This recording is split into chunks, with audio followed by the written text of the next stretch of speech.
The night begins with a bell, one slow toll rolling through mist, fading into the hush of an unseen monastery. Somewhere beyond the fog, a candle flickers, and a hand turns an old page covered in dust. It speaks of a question older than any empire, whispered across centuries by firekeepers, prophets, and knights alike. Where did the idea of darkness with a mind of its own begin? Was evil ever truly an enemy, or simply the shadow of our longing for light? From the flames of ancient Persia to the echoing halls of medieval cathedrals, the story has drifted, changing names, languages, and prayers, yet always circling the same mystery. Tonight, we will follow that trail. We will listen to how time itself carved the twin shapes of faith and doubt, of God and the adversary, of man standing between them both. This is Serene Myths, a place where history breathes softly and questions are allowed to linger. If you wish to keep walking these quiet roads with us, like, subscribe if you'd like, and tell us in the comments where and when in the world you're listening tonight.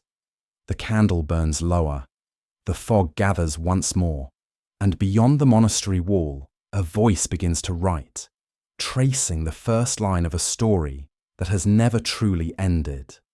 The night opened upon a hush of iron and mist. Somewhere beyond the horizon, a bell tolled once, deep and deliberate, its echo folding into the fog like a memory too heavy to rise.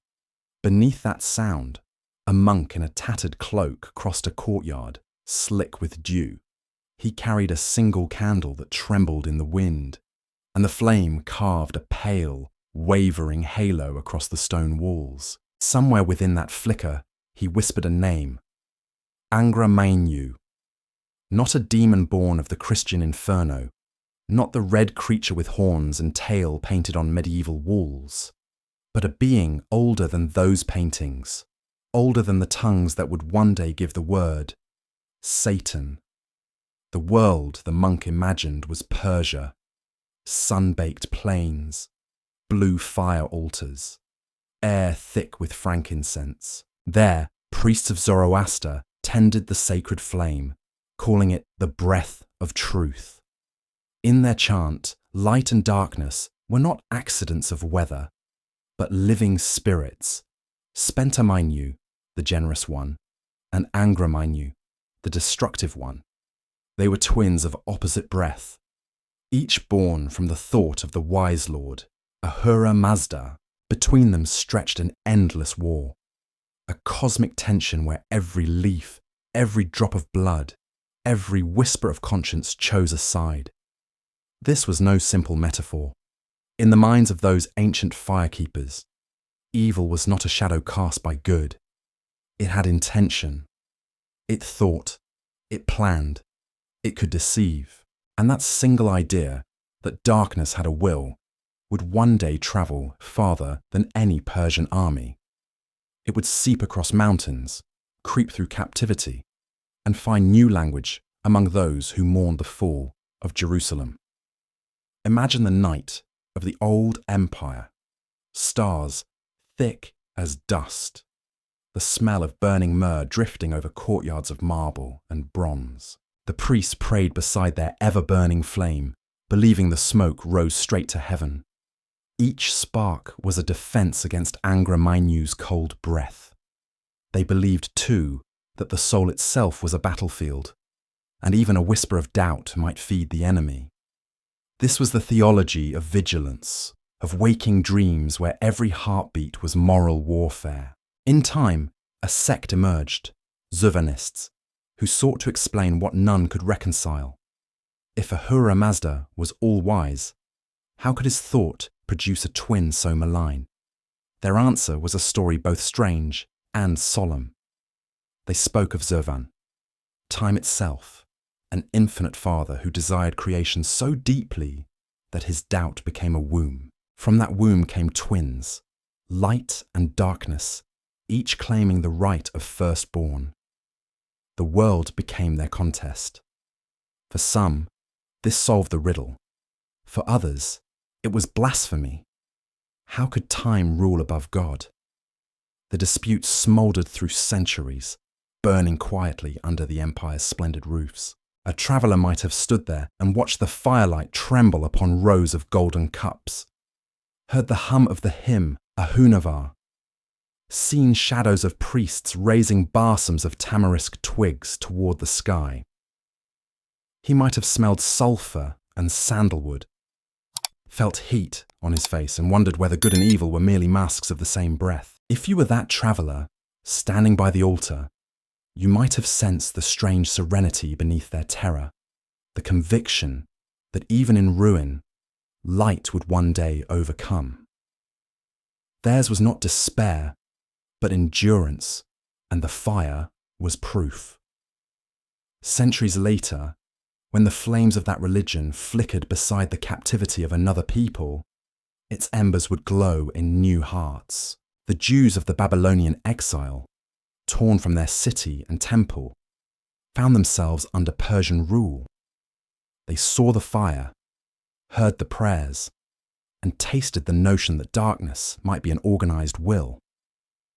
Before that exile, the word Satan in their language meant only an obstacle, a stumbling messenger who opposed or tested by command of God. But exile teaches transformation. Ideas trade garments like weary travellers, sharing cloaks. The Jewish scribes, amid despair, found in the Persian duality a mirror for their pain. Perhaps their suffering was not chaos, but consequence of a cosmic quarrel. Still, the path of transmission is never clear. Scholars now argue, was it direct influence or a convergence born of parallel griefs? The evidence lies scattered, fragments of prayer, echoes in later texts, the rhythm of shared longing for justice. Some say Angra Mainyu and Satan are cousins born of necessity. Others call it coincidence, wrapped in myth. Yet in every debate, the flame of resemblance flickers. The very notion of an enemy with design, a thinking evil, emerges most brightly after that long night of exile. The monk's candle trembled as he wrote these parallels upon parchment. His ink was made from soot and wine, a mixture used by the Persian scribes themselves. He traced the letters slowly, letting each curl of ink breathe like smoke. In his imagination, the ancient fire still burned, and its glow reached his cold monastery. He felt, as all chroniclers feel, the ache of lineage, that ideas do not die but migrate.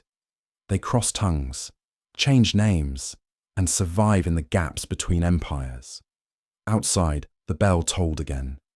The sound merged with the wind, carrying across the forest. For an instant, the monk imagined he could hear the clash of unseen forces, light against dark, truth against deceit.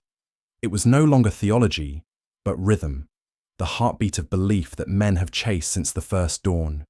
He leaned closer to the flame, his breath a small tempest, his eyes reflecting the same dance that priests once watched in their holy fires. Perhaps, he thought, every faith begins with this same fear, that light, no matter how bright, is always only a breath away from being devoured.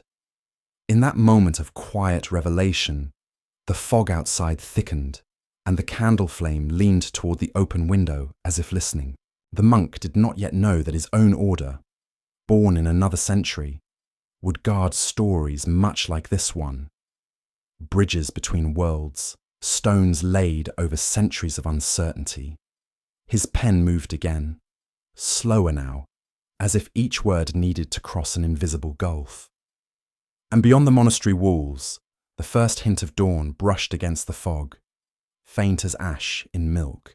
The night withdrew, leaving behind its echo of bells, the scent of wax, and the lingering image of an ancient fire that refused to die. Somewhere in that merging of old faith and new doubt lay the seed of a greater mystery, the way one world's darkness became another world's devil. The monk closed his book and listened, knowing the next sound would be the rustle of travellers entering his gate. pilgrims seeking tales older than their prayers. And with their arrival, the story would flow onward, following the path of exiles who once carried both grief and revelation across the deserts of time. Beyond the monastery, mist still curled through the valley like forgotten breath, and the first light of dawn broke against the wet stones.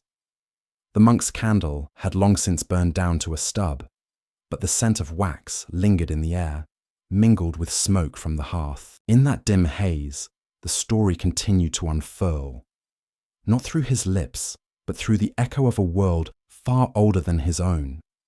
Somewhere across the span of centuries, in a land where sand met sky and sunlight shimmered like molten brass, two rivers wound their way across the desert floor.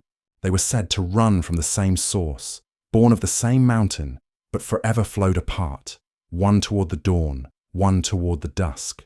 So spoke the sages of the ancient world, likening them to the twin spirits who shaped all that was, the bounteous and the destructive. In the temples of Zoroaster, that image of the twin rivers was sacred. Each drop of water mirrored the battle between Angra Mainyu, the spirit of light, and Angra Mainyu, the spirit of shadow. Between them lay the fragile world of men, a garden balanced on the edge of their eternal war. Yet beneath this elegant duality, a question festered. How could the pure mind of Ahura Mazda have conceived a twin so terrible? How could the divine contain its own contradiction? For centuries, priests debated in whispers, their voices echoing through marble halls, thick with the scent of cedar oil and burning herbs. And then, from the heart of those whispers, came the name Zurvan. To the Zurvanists, time itself was the hidden parent of both good and evil, the infinite womb from which the twins had emerged. They spoke of Zurvan as neither benevolent nor cruel, but boundless, without form, without passion, without limit. In their cosmology, creation was not the act of a single will, but the unfolding of inevitability. Just as an hour follows another, so light and darkness were born together, destined to contest until the clock of eternity would strike its last. The idea unsettled even their contemporaries. Some found comfort in it. If all things came from time, then perhaps even evil was not rebellion but necessity. Others recoiled, seeing in it a betrayal of faith, a demotion of the divine to the status of a child, a servant of the clock. The empire's theologians met under torchlight to condemn the teaching, but the rumour could not be erased. Ideas, like smoke, slip through cracks no hand can seal. It is said that in certain sanctuaries, hidden deep in the mountains of Media, the followers of Zurvan carved hourglasses into the stone. They measured the flow of sand not as a tool, but as a prayer. To them, every grain that fell was a world dying. Every grain that remained above was a world yet unborn.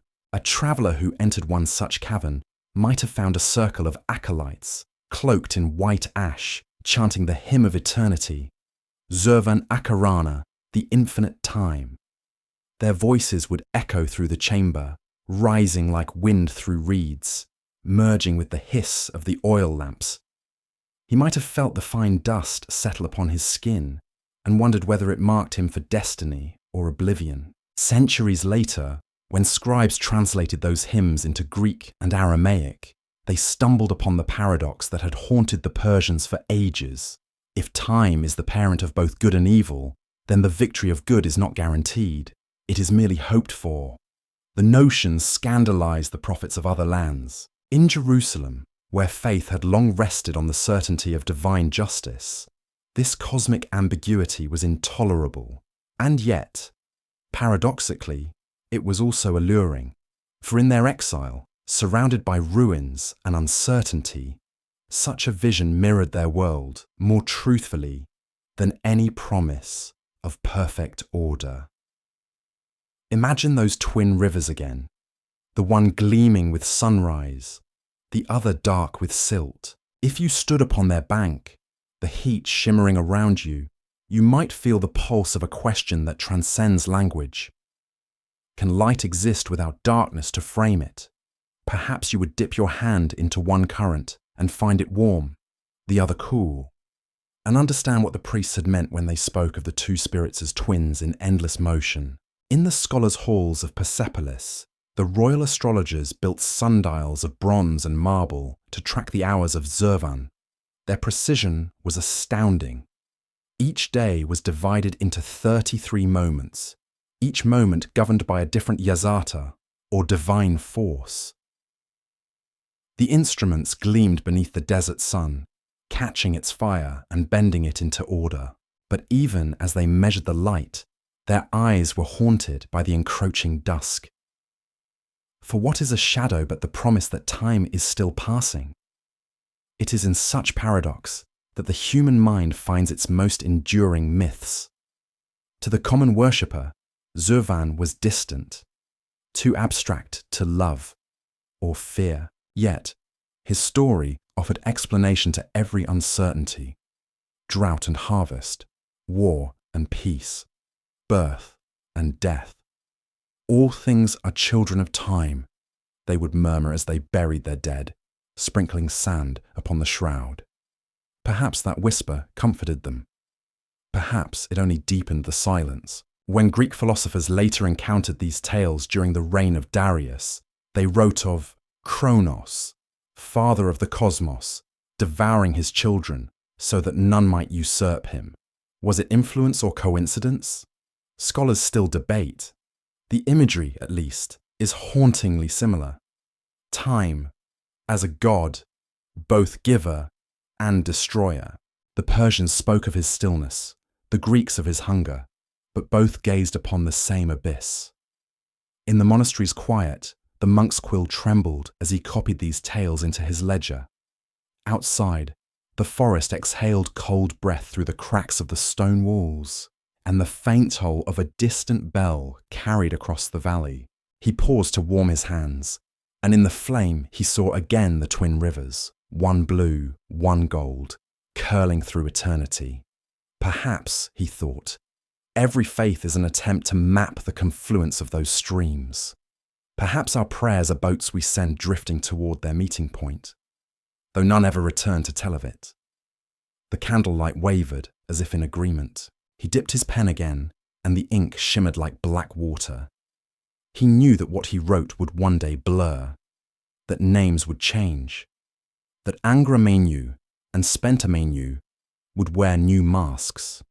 Yet the structure would remain, the endless pair, the tension that gives the world its pulse. For even in doubt there is rhythm, even in darkness, a shape of light. And so he wrote on, the night's silence thick around him, recording how ancient minds had carved meaning from contradiction. The words filled the page like the slow turning of the hourglass, grain by grain, moment by moment, until the ink began to dry. When he looked up, the fog outside had lifted, revealing a faint shimmer of frost on the stones. Somewhere in the distance, the first cry of a morning bird sounded, a reminder that even time's cold hand allows renewal. The monk smiled faintly.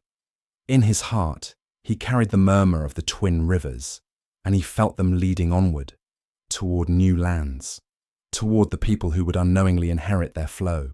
Morning came slowly to the monastery, a thin veil of mist clinging to the bell tower, as if reluctant to let go of the night. Inside the scriptoria, the monk's desk was littered with scraps of parchment and flakes of wax, each bearing half-formed symbols and faint lines like the veins of a leaf. The candlelight no longer burned.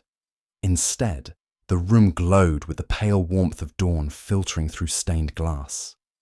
Blue and red patterns shimmered across his pages, tiny mosaics of light that reminded him of the old maps drawn by travellers who charted faith as if it were geography. And that was what he intended next, to trace the root of belief as it passed from the deserts of Persia into the hearts of exiles and beyond, leaving in its wake the first shape of the shadow, later called Satan.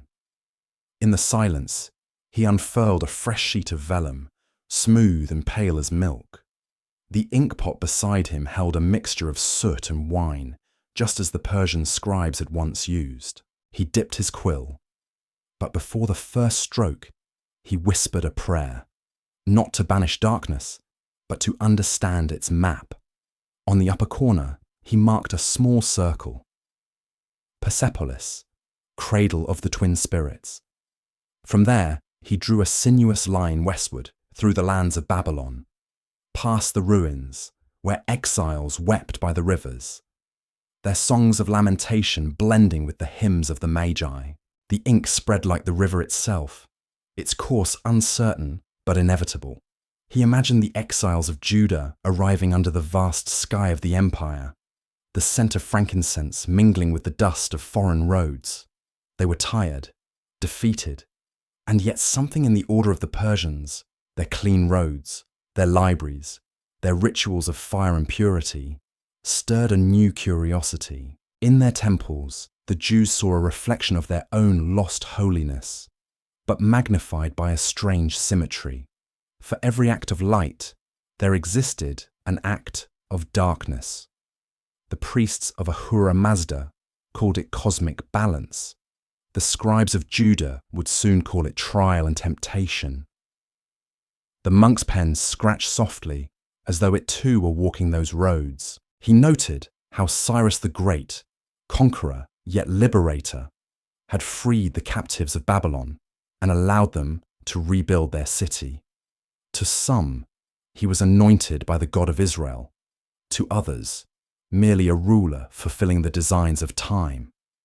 Either way, his empire became the bridge upon which ideas crossed unseen. Trade routes carried spices and silk, mines carried cosmologies, and somewhere along those winding paths, the notion of an organized evil, of darkness with hierarchy and intent, slipped quietly into the scrolls of those returning home. In the centuries that followed, those ideas would be inked into new texts, chronicles and visions, where angels and adversaries clashed not as servants of a single will, but as commanders of rival realms. The monk drew small sigils along the margins of his map, circles for heavenly beings, inverted triangles for the fallen, lines connecting them like the threads of a net. He could almost see the evolution unfolding. The humble Satan, once merely an obstacle or testing messenger, beginning to wear the mask of a cosmic opponent. In that transformation lay the birth of the drama that would haunt theology for millennia. But the path was not smooth. Some scholars of later ages would claim that this fusion was deliberate, an adoption of Persian dualism to explain the unsolved question of suffering. Others would argue that it was coincidence, that despair itself breeds its own devils. The monk smiled faintly as he wrote these competing theories in the margin. Truth, he mused, often travels disguised as debate. Perhaps the bridge between worlds is built not of agreement, but of argument, stones laid by those who cannot stop asking why. He imagined the Templars who would come long after him, men of faith and steel, guardians of relics and roads, keeping alive fragments of such stories in their codices. Their fortresses would stand at the crossroads of old empires, places where scholars and pilgrims met beneath banners stitched with the cross and the sword. To them, as to the Persians before, the world was a battlefield of invisible forces. Their libraries would hide maps like his, diagrams linking angels and demons, gods and empires, truth and deception. Perhaps this very vellum, he thought, would one day rest in such a fortress, its edges browned by candle smoke, its lines a silent bridge between the fire altars of Persia and the cathedrals of Christendom. The morning deepened, and the monk paused to gaze through the narrow window slit. The valley below was waking, mist curling over pine and stone, the faint clang of a blacksmith at work, the cooing of pigeons in the eaves. The sound of hammer on anvil echoed like distant thunder, a rhythm older than his faith, as steady as the heart of time itself. He wondered whether those who had first imagined Zurvan would have smiled at that sound. After all, it was the music of creation and destruction, the endless twin labour of light and shadow. He dipped his quill again. The ink trailed smoothly now, forming words that stretched like roads over the parchment. In them, he traced the meeting of two minds, the Persian and the Hebrew, and how from that meeting a new mythology took form. He described the apocryphal texts that bloomed in the centuries after the exile, writings filled with visions of heavens layered like onion skins, of watchers who descended to teach forbidden arts, of dark princes who ruled legions beneath the earth. These were not the inventions of one culture alone, but hybrids born at the meeting point of East and West. And though their names varied, their structure echoed the same idea: a universe governed by opposition, where even angels carried shadows beneath their wings. Somewhere in the folds of his robe, the monk kept a small silver hourglass, an heirloom passed from an older brother of the order. He turned it over now, watching the sand fall through the narrow neck. Each grain shimmered in the morning light, a miniature sun in descent. He thought of the Zurvanists and their carved hourglasses, and how, without ever meeting them, he had inherited their symbol. Every tick of sand was a whisper from that ancient creed, that time fathers both creation and decay, and that all stories, even sacred ones, are subject to its slow erosion. As he wrote, the quill began to tremble slightly under his grip, not from fear, but from the weight of connection. He felt as though he was standing upon the bridge itself, one foot in the fire temples of Persia, the other in the ruined streets of Jerusalem, the wind of centuries blowing between them. Beneath that wind, voices murmured, the chants of Magi, the laments of exiles, the hymns of crusaders yet unborn. They merged into one low hum, the sound of human longing for meaning in the face of suffering. When at last he leaned back, the map was complete. Lines of ink crisscrossed the vellum like veins, joining lands and faiths in a delicate lattice. The bridge was no longer metaphor. It was cartography. And in the stillness of the room, it seemed as though the lines themselves pulsed faintly, as if remembering the roots of pilgrims and prophets who had once carried such fire in their hearts. He closed his eyes. The sound of the bell returned, not to summon or to warn, but to remind. It told him that no bridge stands forever, that each generation must rebuild it with its own faith, its own words, its own fragile hope. He rose from his desk, the parchment drying behind him, and walked toward the open door. Outside, the light was stronger now, gilding the stones with a warmth that seemed almost divine. Somewhere in the forest below, travellers were already making their way up the winding path to the monastery gates, carrying questions the world had been asking since the first dawn. The monk smiled, his hand resting on the cool iron of the door frame. The story, like the road, would continue. It would follow those travellers, and through them it would find new tongues, new fires, new names for the same eternal struggle. And above it all, invisible yet patient, time would keep watch, silent, impartial, infinite. The day had risen fully now, pouring pale gold through the tall windows of the monastery hall. Dust drifted lazily through the beams of light, each mote suspended as if time itself were holding its breath. In that quiet hour, the monk descended the worn spiral staircase that led to the library below, a vault lined with shelves of cracked leather and faded vellum. Here, every step echoed softly against the stone, a reminder that knowledge always comes with a shadow. As he reached the long table in the centre, he unfurled his next page of parchment and paused to gather his thoughts. The story had followed the rivers of Persia and the exile of Judah. Now it would pass into ruin, the collapse of a city that had once glittered beneath the desert's sun, and the birth of meaning wrested from despair. He imagined Jerusalem in the year 587 before Christ, when its towers trembled beneath the siege of Babylon. Smoke rose in black spirals over the city, mingling with the wails of the dispossessed. The stones of the temple, once radiant with offerings, cracked beneath the fire. Priests tore their garments, and the streets filled with the ashes of burnt scrolls. In that hour, faith itself seemed to falter. How could the chosen suffer such ruin? How could their God allow their enemies to triumph? The people were herded eastward, bound by chains, but also by questions. Among them were scribes carrying what fragments of scripture they could hide in their robes. Fragments that would one day merge with new words, new visions. The monk's quill traced the image slowly, almost reverently. He wrote of the exiles trudging through the dust toward the plain of Shinar, the desert shimmering before them like a mirage. Days bled into nights.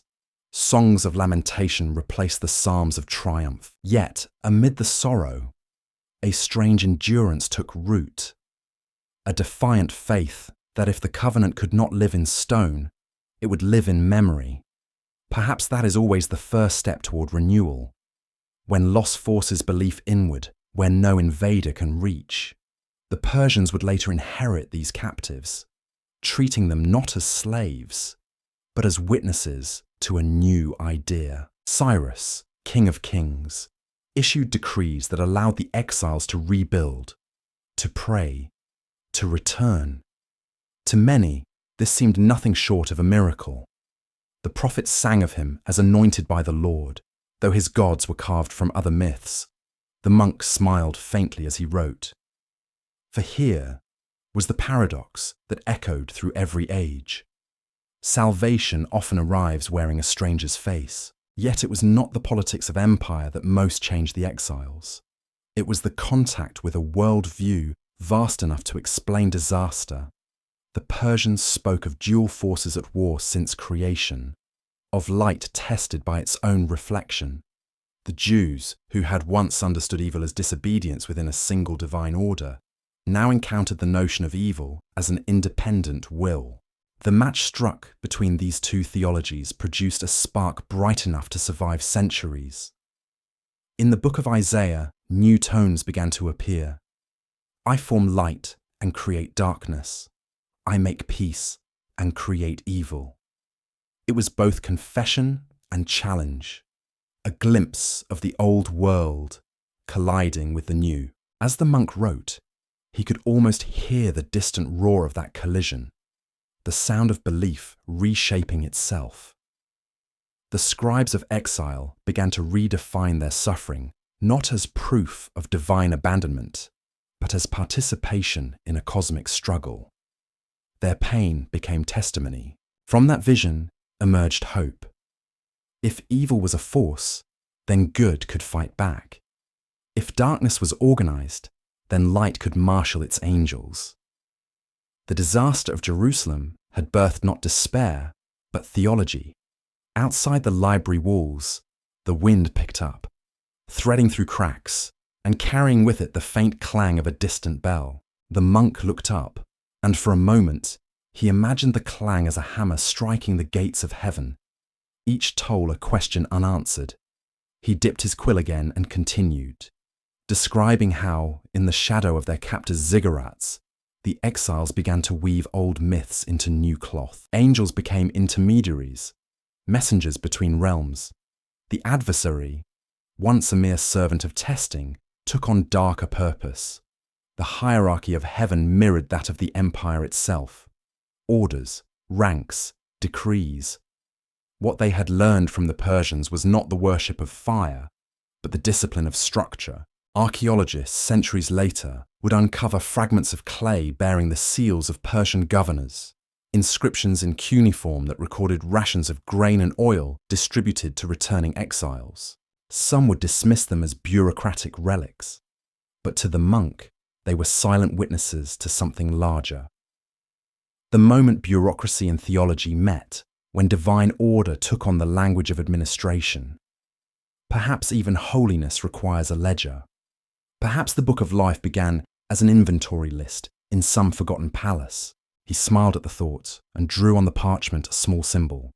2 interlocking circles, one for Jerusalem, one for Babylon, joined where their borders met. In that overlap, he wrote a single word: meaning. That, he knew, was the true inheritance of exile. When temples fall, men learn to build sanctuaries in their minds. Faith becomes portable, carried like an ember cupped against the wind. And when those embers meet others, foreign flames, strange creeds, they ignite something new. The monk's candle flickered though the sun was high, the flame dancing in the draught from the open window.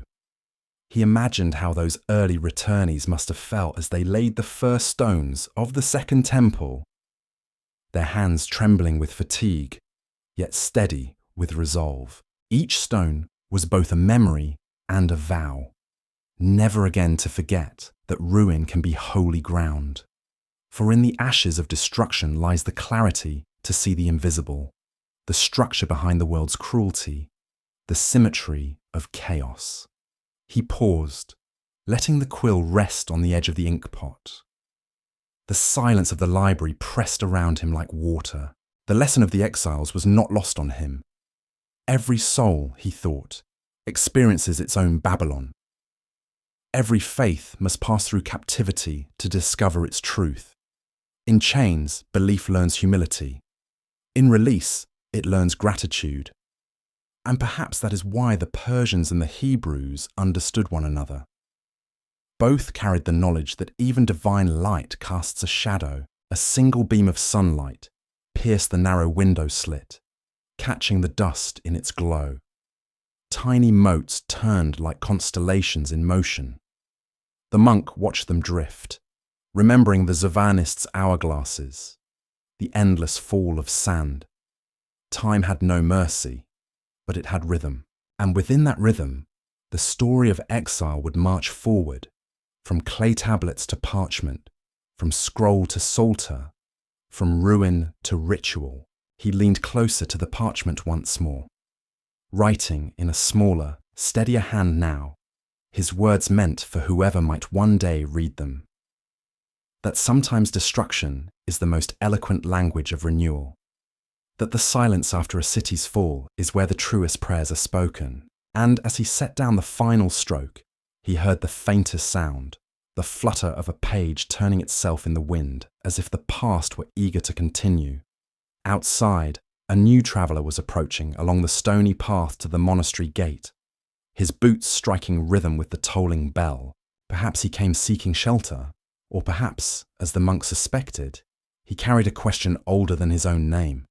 The monk rose, gathering his papers, the ink still glistening wetly in the light. He would greet this traveller soon, and the bridge between stories would lengthen once more, stretching from empire to exile, from ruin to revelation. The echo of their footsteps would merge with the chant of centuries, a promise that even from the ashes, the world keeps whispering its secrets to those who listen. The gate of the monastery creaked open under the weight of age and wind. A traveller stepped through, his cloak streaked with dust, and his eyes hollow from distance. The monk received him in silence, offering a wooden bowl of broth and a place beside the hearth. Neither spoke at first. The crackle of fire filled the void, and outside, the forest murmured under a grey sky. But in that silence hung a shared question, as old as the scriptures stacked upon the shelves. How does language change the shape of belief? The traveller carried stories gathered from distant lands.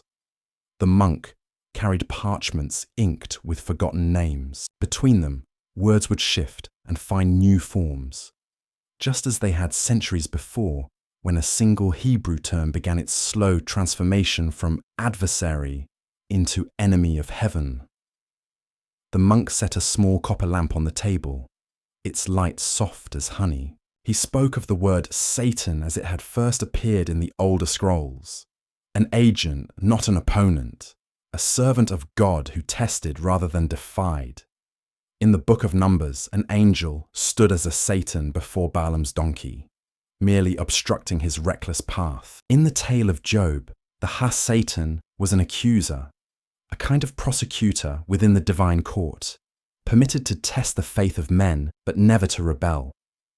In those early texts, darkness was still a tool of light, an instrument of divine order. The traveller listened, his spoon pausing mid-air. "And yet," he murmured, "men began to see the tester as their tormentor." The monk nodded. "Because suffering teaches us the face of the one who causes it," he said. "And when the pain grows too great, even a loyal servant of heaven looks like a monster." He unrolled a scroll covered in delicate script, pointing to a verse written in Aramaic. The letters shimmered under the lamplight, each curve of ink like the contour of a flame. "Here," he said, "is where meaning begins to bend." The scroll came from the later centuries of exile, when the people of Judah had returned home but never truly escaped the shadow of captivity. They had rebuilt their temple, yet the old serenity was gone. The air was thick with fear of impurity, of betrayal, of unseen corruption. In that fevered imagination, the figure of the Satan evolved from an examiner of faith into an architect of temptation. It was not a sudden metamorphosis, but a gradual murmur spreading through the scriptures and the people's dreams. A vision recorded by a scribe in the Second Temple era described a council of angels divided by jealousy. Another told of rebellious spirits teaching men forbidden arts. The Book of Chronicles hinted at Satan inciting David to number the people. A sin of pride. Where once God alone tested, now an intermediary of darkness acted independently. That single step, subtle as breath, marked the birth of the cosmic adversary. The monk's quill hovered over his notes. He could see the logic of that transformation, its inevitability. To a people rebuilding amid ruins, evil could no longer be a servant. It had to be a saboteur. Pain demanded a villain. And so, through the prism of exile, the Satan gained form and will, taking on features that mirrored Angra Mainyu more than the angel of Job. Yet the scholar in him hesitated. Did influence flow one way, from Persia to Jerusalem? Or was it a mirror, two cultures reflecting the same human need to name suffering? The answer, he knew, was buried in both language and longing. He showed the traveller a marginal note penned by an earlier monk. The ink was faded, but the Latin words were clear. In tenebris forma nascitur. In darkness, form is born. The phrase could have been a summary of all theology. When the human heart cannot endure chaos, it gives shape to its terror. And thus, the adversary took flesh, not from revelation alone, but from the fear that God might no longer hold every thread. The traveller shifted closer to the fire, his face now golden in the glow. "So," he asked softly, "the devil was once a servant of God." The monk smiled, weary but kind. "Perhaps he still is," he said. "Perhaps his rebellion is only our misunderstanding." Outside, thunder rolled across the distant hills, a low growl that seemed to affirm the ambiguity. The monk continued, explaining how in the centuries following the return from exile, the writings of the prophets and scribes multiplied. They spoke of angels with ranks, of spirits bound in chains, of watchers cast down for teaching forbidden arts. The notion of cosmic opposition, once alien, became the lens through which men read their suffering.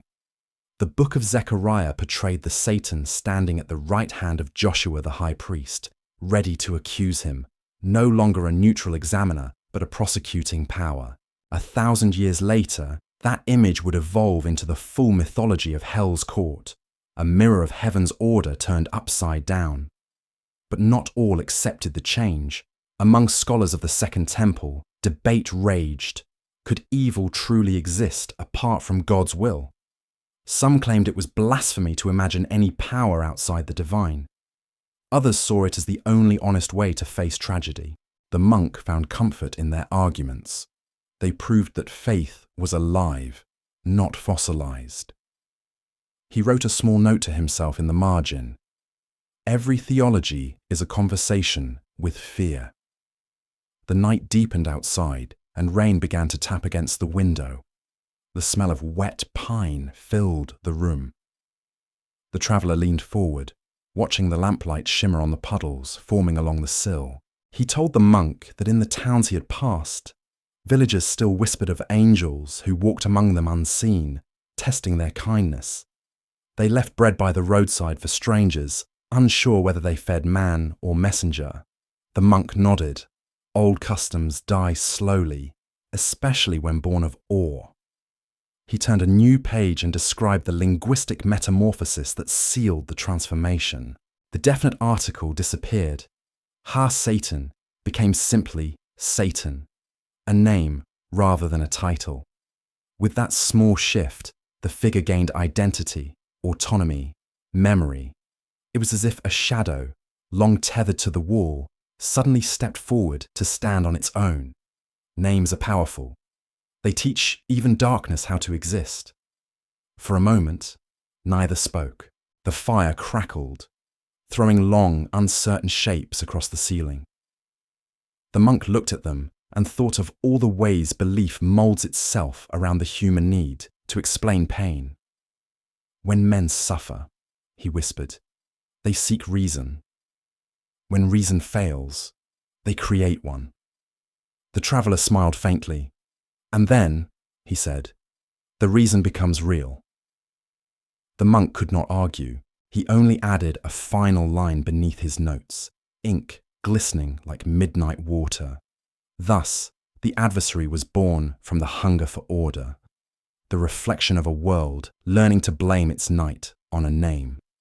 Outside, the storm softened into drizzle, and the bell of the monastery rang the hour of prayer. Its echo rolled gently through the corridors, mingling with the scent of rain and the fading hiss of the hearth.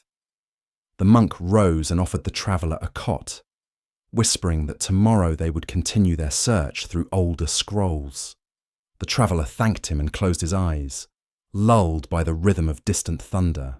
The monk lingered a moment longer by the fire, tracing the outline of the word Satan in the ash on the hearthstone, watching it dissolve under his fingertip. In that fading gesture, the story found its bridge to what lay ahead. The age when visions multiplied and the battle of spirits grew intricate. When men wrote of heavens and hells, of watchers and rebels, of the invisible armies born from their own questions. Outside, the night deepened, drawing them toward the next chapter, where parchment would become prophecy and language itself would dream. The morning returned like a sigh of relief after rain. Mist clung to the mountainside and drifted through the monastery cloisters, leaving beads of silver water on the stone arches. The monk rose early, long before the bells summoned prayers, and found the traveller still asleep beneath a woolen blanket near the hearth. The parchment from the night before lay on the table, edges curling slightly where droplets from the storm had kissed them. The ink shimmered faintly in the new light, as though the words themselves had not yet dried in history. He smiled, for he knew the story was about to step across another threshold, into the realm of visions, prophecies, and forbidden books. The line between myth and scripture would blur like the fog outside. He carried the lamp through a narrow hallway that led to the inner library, a smaller chamber reserved for texts too fragile or too dangerous to share. The air inside was cool, tinged with the sweet must of old leather and dust. 1,000 faint voices seemed to hum from the shelves, a choir of forgotten pages. Here lay the works that few ever saw. Apocryphal writings, fragments of dreams, gospels and scrolls that had once been whispered across the deserts in secrecy. The monk's hand trembled slightly as he drew one from its resting place. Its title, etched faintly in Greek, read Enokos ho dikaios, Enoch the righteous. He carried it to the table, setting the scroll beside others. The Book of Jubilees, the Testament of Solomon, the Apocalypse of Abraham. They were the children of exile and imagination, born between the echoes of Babylon and the rise of the Second Temple. In these texts, angels descended not as messengers, but as rebels. Demons bore names, hierarchies, desires. Here, the world of men met the world of spirits on equal ground. As he read, the script came alive. He saw Enoch, the ancient patriarch, taken into the heavens by fiery chariot, shown the secret machinery of the universe. He saw the Watchers, angels who lusted after the daughters of men, descend to teach forbidden knowledge, enchantments, the art of forging weapons, the use of cosmetics, the meaning of the stars. Knowledge became contamination. Wisdom became rebellion. The monk paused to taste the irony. How mankind had always feared the cost of knowing. In these stories, evil was not born in chaos, but in curiosity. The scroll of Jubilees lay open next, its words rhythmic like the beating of wings. It spoke of cosmic calendars, of angels of the presence and angels of sanctification, of spirits bound in deep pits awaiting judgment. Every event on earth was mirrored in heaven. Every sin below had a counterpart above. The symmetry fascinated him. The Persians had called it duality. The Hebrews called it covenant, but beneath both names pulsed the same principle. The world as reflection, shadow answering to light. He took up the Testament of Solomon last, its parchment darker and rougher, the ink like soot. In it, King Solomon was not merely the builder of the temple, but the master of demons. Armed with a ring given by an angel, he commanded legions of spirits, forcing them to name their powers and weaknesses. The monk whispered some of those names aloud, Asmodeus, Orneus, Onosceles, and felt the air shift around him as if the syllables still carried their ancient charge. Each spirit's confession followed a pattern. They tempted, corrupted, caused illness or desire, yet each could be subdued by a word, a symbol, or the invocation of God's name. To the ancient mind, knowledge of evil was the first step toward mastery over it. He leaned back, eyes closed, and listened. Somewhere far away, a bell began to toll, its sound blending with the slow rhythm of his own heartbeat. The chant of those long-dead scribes seemed to rise with it. They too had heard bells in their dreams, the resonant pulse of the unseen order that governed all things. The monk realized then that the Apocrypha were not heresy, but longing, the effort of men to peer behind the veil, to make sense of shadows too complex for law alone. Yet, as he copied fragments onto fresh parchment, he added small notes in the margins. Not all accepted these visions. In Jerusalem, scholars argued bitterly about their authority. Were these books inspired or blasphemous? Were their angels messengers of truth or echoes of Persian imagination? Even within faith, there had always been fear of imagination itself. The monk dipped his quill again, writing in a steadier hand. Perhaps faith is a flame that must always fear its own smoke. He paused, glancing toward the doorway where the traveller now stood. Awakened by curiosity, the man approached quietly, his eyes reflecting the candle's amber light. "You're reading the forbidden," he said, half in awe, half in jest. The monk smiled. "Not forbidden, merely forgotten. What is banned in one age is sacred in another."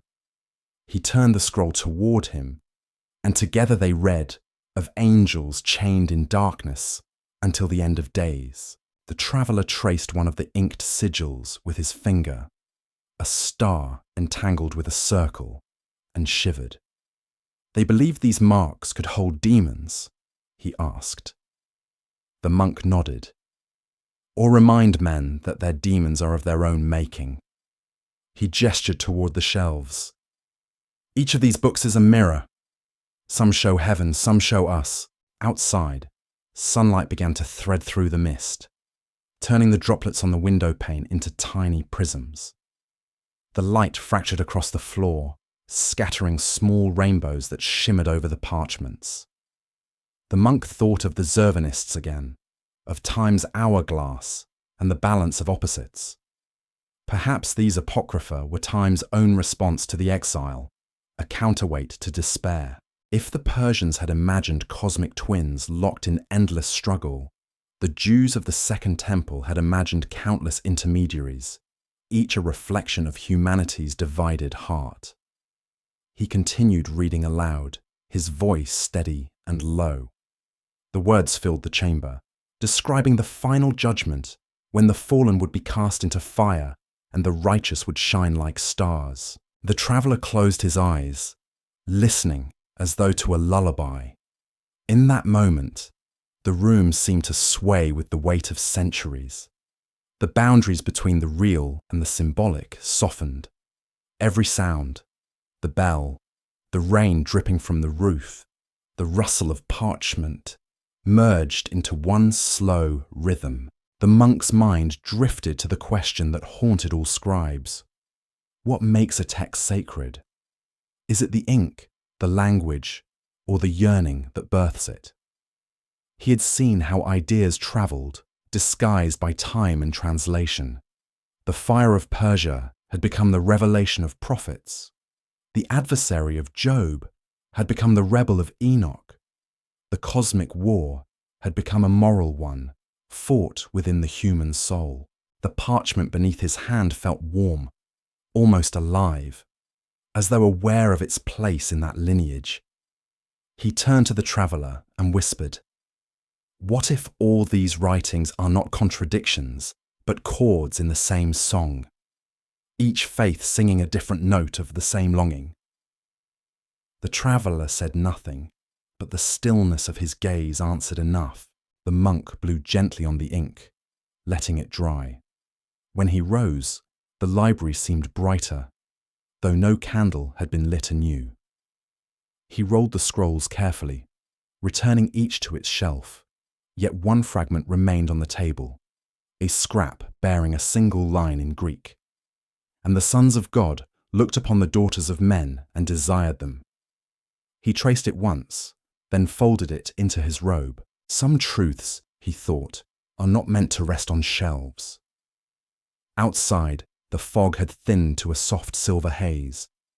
The sound of the bell echoed again, steady and calm. The monk and traveller stepped into the cloister, the cold air touching their faces. "We will speak of these visions again," the monk said. "They are the bridge between the worlds, the moment when angels learn to fall, and men learn to imagine their ascent."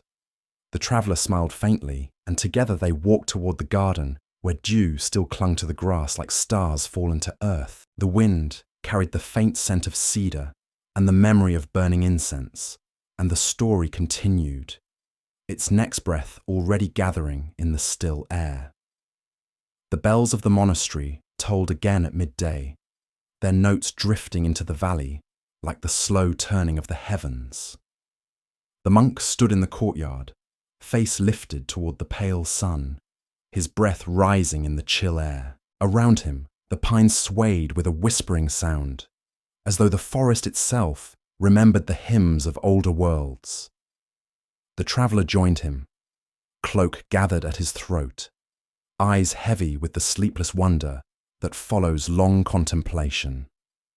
Together they walked toward the chapel, where coloured light from the stained windows poured across the stone floor in red, gold, and violet patterns. Beneath those hues, the monk began to speak, not of Persia now, nor of the exiled scribes, but of how their vision of cosmic struggle had found new voice in the dawn of Christianity. He began with a simple image, the hill of Golgotha, stark against the sky, where light and darkness met upon a cross.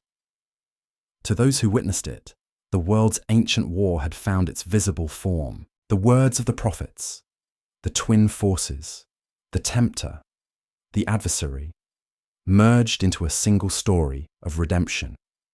The empire of Rome had crucified a man. The unseen empire of shadows had attempted to extinguish divine light.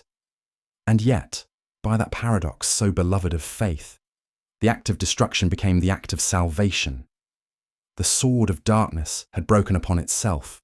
The monk's voice grew softer as he described how early Christians reinterpreted the old battle between Bedtime and Angra Mainyu, transforming it into the struggle between the kingdom of heaven and the dominion of Satan. In the Gospels, the adversary wandered the wilderness to test the Son of God, offering him kingdoms and power. In those temptations, the monk said, one could still hear the echo of the Persian duel, the subtle conversation between light that questions and darkness that persuades. But here, the roles were reshaped. Evil was no longer co-eternal. It was permitted existence only to fulfill the mystery of grace. He led the traveller to a fresco near the altar, its colours dimmed by centuries of candle smoke. It showed Christ trampling a dragon beneath his feet, the serpent's body twisting like smoke, its eyes bright with defiance. See how the painters turned theology into battle, the monk said.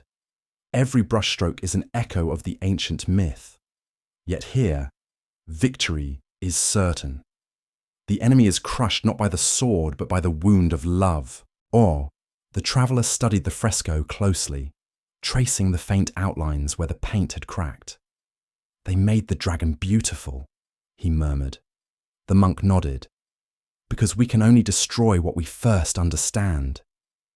From the chapel, they descended into the crypt, where the air smelled of stone and candle wax. Rows of carved figures lined the walls, saints, apostles, and martyrs, all depicted holding symbols of triumph. A cross, a palm branch, a book. But at the centre stood an older carving, nearly eroded, showing a knight in armour standing between a winged figure and a horned one, both reaching toward him. The monk touched the worn relief. This, he said, is how the Middle Ages inherited the story. Man stands at the centre, torn between two realms. The war of angels became the war within the soul. He spoke then of Paul the Apostle, who wrote of powers and principalities, of unseen forces ruling the air. In Paul's words, the cosmic struggle took on a new intimacy. It entered the heart of every believer.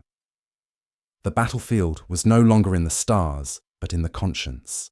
The Persian dualism that had once filled the heavens now breathed within human choice.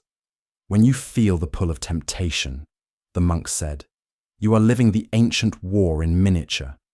The traveller frowned thoughtfully. But if the war is within, does it ever end? The monk smiled faintly. Not while time moves forward. Victory belongs to eternity. Our part is endurance. He told of the early church fathers, Origen, Augustine, Irenaeus, who wrestled to define evil without granting it equality with God. They wrote that Satan was a fallen angel, once radiant, who had chosen pride over harmony. Thus, the adversary gained history, character, and tragedy. The cosmic twin of Persia became, in Christian thought, a corrupted reflection of divine freedom, the serpent of Genesis, the tempter of Job, the deceiver of the Gospels. Each was bound into one narrative arc, one vast rebellion echoing through time. And in that story, every sin became a small repetition of the first disobedience. The monk's tone shifted, almost tender. It is a sorrowful beauty, he said, for even in condemning him, the church could not forget that the adversary was once light. The same flame that burned in angels burns in us. That is why temptation feels like memory. The traveller listened in silence, his gaze fixed upon the flicker of a candle trapped in a glass holder. The flame swayed with each breath of wind, as though echoing the monk's words. In the corner of the crypt, a narrow staircase led deeper still to a chamber few ever entered. There, behind a wrought iron gate, stood a chest carved with Templar symbols, crosses entwined with vines, circles overlapping like suns. The monk produced a small key and turned it carefully. Inside lay relics, fragments of parchment, seals of wax, a rusted blade inscribed with Latin words that time had almost erased. "The brothers of my order once carried these," he said softly. "They believed their mission was not only to guard pilgrims, but to guard the truth, that the war of heaven still continues in secret places." He drew from the chest a scrap of vellum covered in faint ink lines. "Look," he said, "the diagram of the two kingdoms, the tree of light and the tree of shadow, their roots intertwined beneath the world." The traveller studied it, tracing the delicate branches that met and parted like veins. "It's beautiful," he whispered, "and terrible." The monk nodded. "That is theology. It paints with paradox." He returned the relic to its chest and closed the lid, the sound echoing through the chamber like the toll of a distant bell. When they climbed back to the chapel, sunlight streamed through the windows, scattering motes of gold across the floor. The monk walked to the altar and knelt, whispering a short prayer, that light might remain patient, that darkness might learn silence. Then he rose and faced the traveller. "The story you have heard today," he said, "is not a tale of war, but of restoration. Each generation retells it, believing they stand closer to the end. But perhaps the end is not a battle, it is understanding." Outside, the air had warmed, and bees drifted lazily among the lavender lining the garden path. The traveller lingered, reluctant to break the spell of the monk's words. "You've told me of battles that never truly end," he said. "What then should we do with such knowledge?" The monk smiled, his eyes reflecting the blue of the noon sky. "Carry it gently," he said. "Let it remind you that even a heart divided by darkness still belongs to the light." The bells began to ring again, marking the hour of reflection.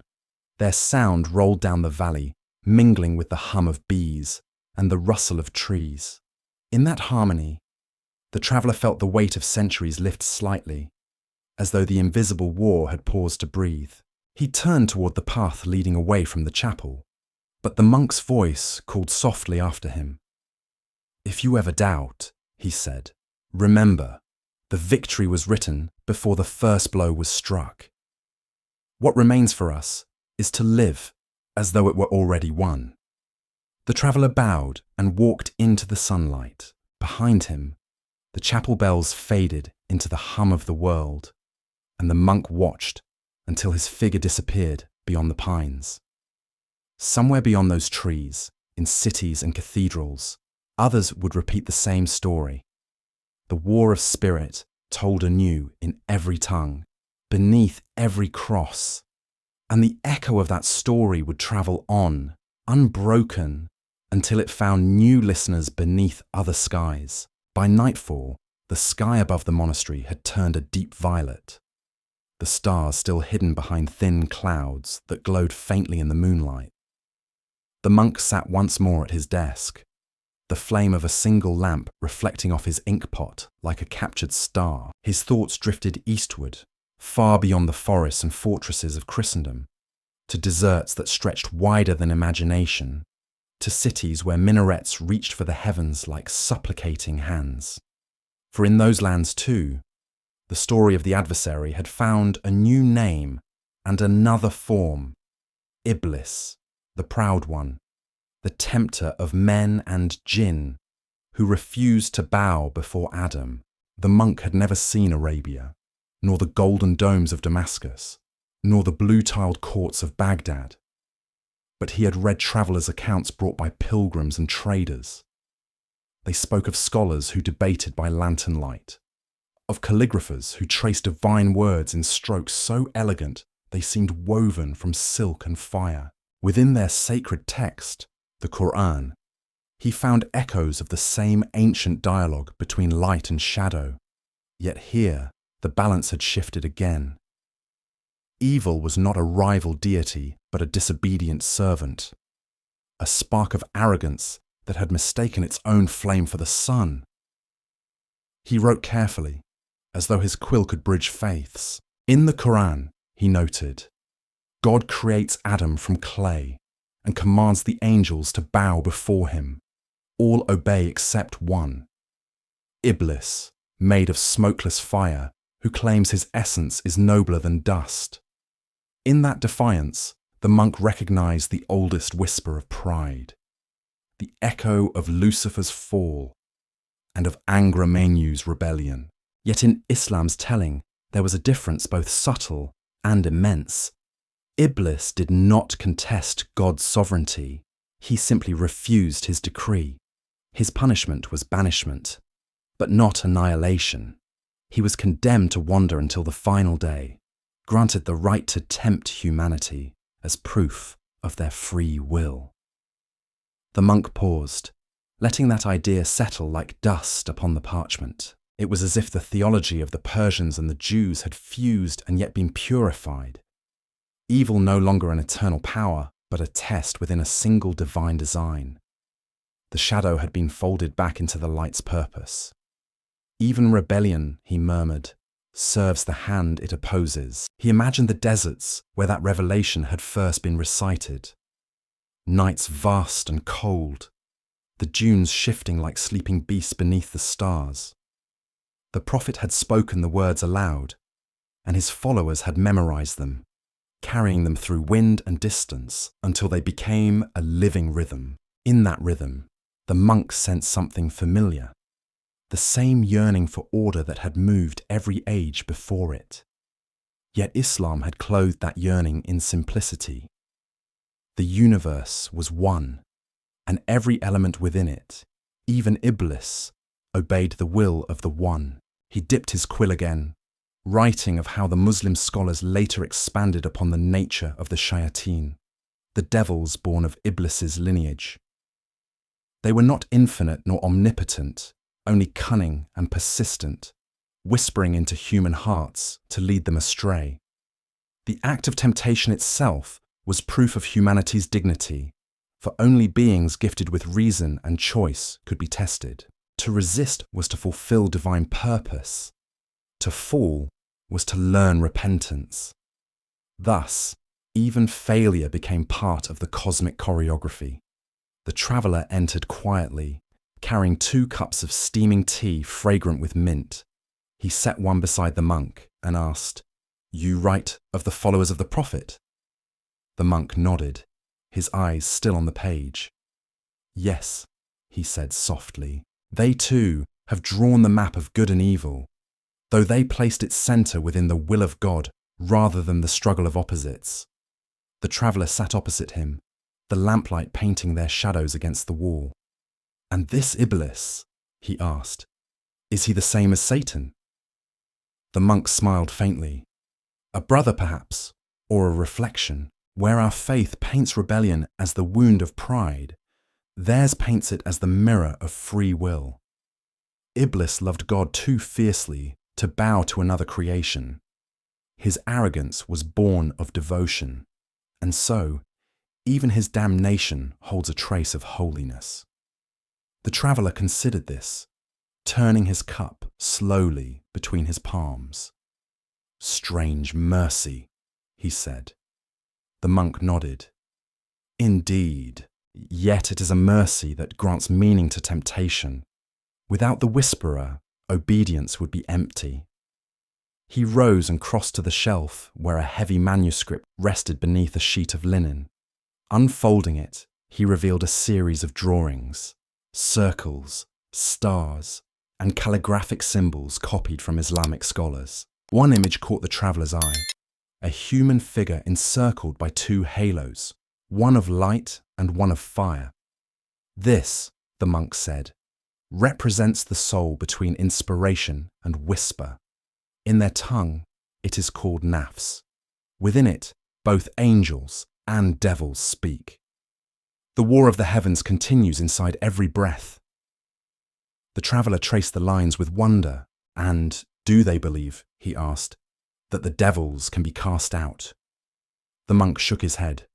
Not cast out, overcome. In their teaching, man is not a victim, but a participant. The devil has no power save persuasion. Every temptation is an invitation to choose. He returned to his desk, the flame flickering across his face. It is a gentler vision of darkness, he continued, and perhaps a truer one. For even we, in our sacred stories, forget that the enemy is bound by permission. No evil acts without allowance. It is the scandal of faith and its strength, that God permits what he could prevent, so that freedom might have meaning. Outside, a gust of wind rattled the shutters, scattering a few loose pages onto the floor. The monk stooped to gather them, smiling as he noticed how the ink had bled slightly from the damp air, the words merging at their edges. Even ink, he murmured, fights to stay itself against the pull of dissolution. He laid the pages flat again, and the traveller helped him press them under a slab of marble until they dried. In the pause that followed, both men listened to the steady drip of water from the eaves. It was the sound of time itself, patient, unending. The monk thought of Zavan again, the father of twin spirits, and how the concept of time had haunted every creed. Yet, in Islam's view, time was no deity. It was merely a servant, another face of God's will. The Persian twin had finally been reconciled into unity. The circle had closed. The monk returned to his seat and continued writing, his words flowing with quiet reverence. Here, in the sands of the prophet, the ancient dualism was undone. The flame and the clay met and learned their origin was one. He paused, reading the sentence aloud. The sound of it calmed him, as though the centuries themselves had sighed through his quill. The traveller poured the last of the tea into the cups. And the people who follow these words, he asked softly, do they still see the devil walking among them? The monk smiled, only as a whisper. They say he runs through the blood of men like a shadow through sunlight, swift but fleeting. Every prayer, every remembrance is a door closed against him. He looked toward the window where the fog had cleared, revealing a slice of moon glowing between clouds. Perhaps, he said. They are closer to peace than we are. Their devil tempts, but does not reign. Ours reigns, but forgets to tempt with mercy. The traveller chuckled under his breath. And yet, he said, the struggle is the same.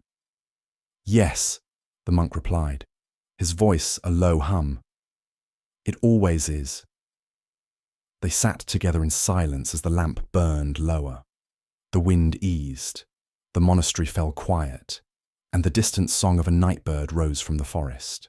The monk's final note upon the page read simply, in every faith, the shadow kneels before the light, though it calls the gesture by another name. He closed the manuscript gently, sealing his ink bottle with wax. The flame flickered one last time and went out, leaving the faint scent of oil in the air. Through the open window drifted the cool breath of night, and far off, the echo of a prayer rising from some unseen village, melodic, haunting, tender as forgiveness. The monk listened until the sound faded, then whispered into the stillness. Even the darkness prays. At dawn, the monk and the traveller set out from the monastery. The path wound downward through mist and pine, their cloaks brushing against dew-wet leaves. The bell above the abbey tolled once behind them, a farewell, or perhaps a benediction, and its sound followed them for a time, fading as they descended into the valley. They walked in silence, listening to the rhythm of their footsteps on the stone road, each strike echoing like a heartbeat within the fog. The world around them felt suspended, poised between dream and memory. Ahead lay the ancient road once used by pilgrims on their way from the western shores to the Holy Land, a path that had known merchants, soldiers, penitents, and kings. In the age of the Crusades, it had also known the Templars, those silent warriors who guarded not just bodies, but beliefs. The monk had chosen this road deliberately, for here the threads of their story began to braid anew. They had traced the adversary from Persia to Jerusalem, from temple to cross, from scripture to creed. Now it was time to follow his shadow through the age of knights and pilgrims, when symbols themselves became armour and the bridge between light and darkness took on the shape of stone fortresses. The traveller asked about the men who once rode this way, white mantles gleaming with red crosses. They were monks and soldiers, the monk said, but also keepers of memory. They walked with the echo of old truths in their steps. Some thought them guardians of relics, others of secrets. In truth, they were both, bridges between what was holy and what was feared.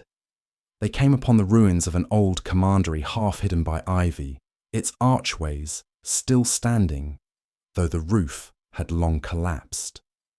Within, shafts of sunlight fell like pillars of dust. The monk stepped carefully among the stones, tracing his hand over a wall carved with faint symbols, circles, stars, and crosses intertwined. These marks, he whispered, were meant to mirror heaven's order. Each curve, each point, spoke of a harmony between opposites. He pointed to a worn engraving of an angel with a sword, and, opposite it, a figure half man, half beast, holding a book. They believed, he continued, that knowledge itself was a weapon. What was once written in scripture had to be lived in steel. The war of heaven continued on earth, and every fortress became a psalm in stone. The traveller knelt beside a fallen slab where rainwater had gathered, reflecting the sky. In the mirror of that puddle, the ruins seemed whole again, towers rising from cloud instead of rubble. They must have felt close to God here, he murmured. The monk smiled gently, or closer to the echo of his absence. The Templars built where silence was deepest, so that their prayers might carry farther. They moved deeper into the ruin, until they reached a small chamber half buried by time. The air inside was cool and heavy with the scent of earth. Upon the far wall, the monk uncovered a fresco by brushing away layers of dust. It depicted a procession of knights walking beneath twin suns, one golden, one pale. Between them ran a river of silver that divided the image in two. Here, he said, is the bridge we seek. They called it the Via Lucis et Umbrae, the path of light and shadow. The traveller studied the image. And what lies beyond the bridge? He asked. The monk shrugged. Perhaps only understanding, or perhaps nothing at all. The journey was the point. To walk the bridge was to live the balance between faith and doubt. Outside, a breeze stirred through the ruins, carrying with it the scent of time and distant smoke. The monk sat upon a stone and drew a small parchment from his satchel. On it, he had copied a fragment from an old Templar charter. We guard the road that guards the soul. He handed it to the traveller. They saw pilgrimage as more than movement, he said. It was a mirror of the inner war. Every step toward Jerusalem was a step through temptation, and every battle fought with sword or silence was part of that ancient cosmic duel. The traveller read the words again and folded the parchment carefully, as though it were sacred. But their order fell, he said. They were betrayed. Yes, the monk replied. Every guardian must one day fall silent. Power breeds suspicion, but even their ruin became a parable. That holiness cannot survive long within the walls of politics. The bridge they built was meant for souls, not for thrones. They walked onward until the path widened into a field of broken stones, the remnants of a once grand fortress. Here the grass grew tall through cracks in the foundation. The monk stooped to pick up a shard of red tile, stamped with a faint cross. He turned it in his hand, watching the light catch the pattern. "The world forgets," he said softly, "but stone remembers." For a while they rested in the shade of an archway. Bees hummed among wildflowers, and in the distance, a shepherd's flute carried a melancholy tune. The traveller asked whether the Templars had truly hidden knowledge forbidden to the Church. The monk hesitated, then smiled. "Perhaps," he said, "but not the kind men expect. Their greatest secret was not treasure or text, but practice, the habit of silence. They learned to hold contradiction without fear, the purity of the monk, the violence of the soldier. They lived between extremes and made peace with the tension. That, too, is a bridge." As the afternoon deepened, shadows stretched across the ruins like dark rivers. The monk opened his journal and began to write.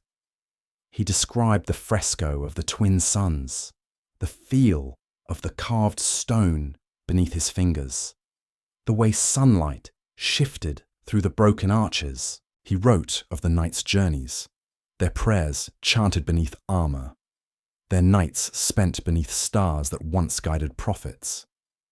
Each word was an act of remembrance, a thread binding the living to the dead. The traveller watched him quietly. "You write as though they still march beside us," he said.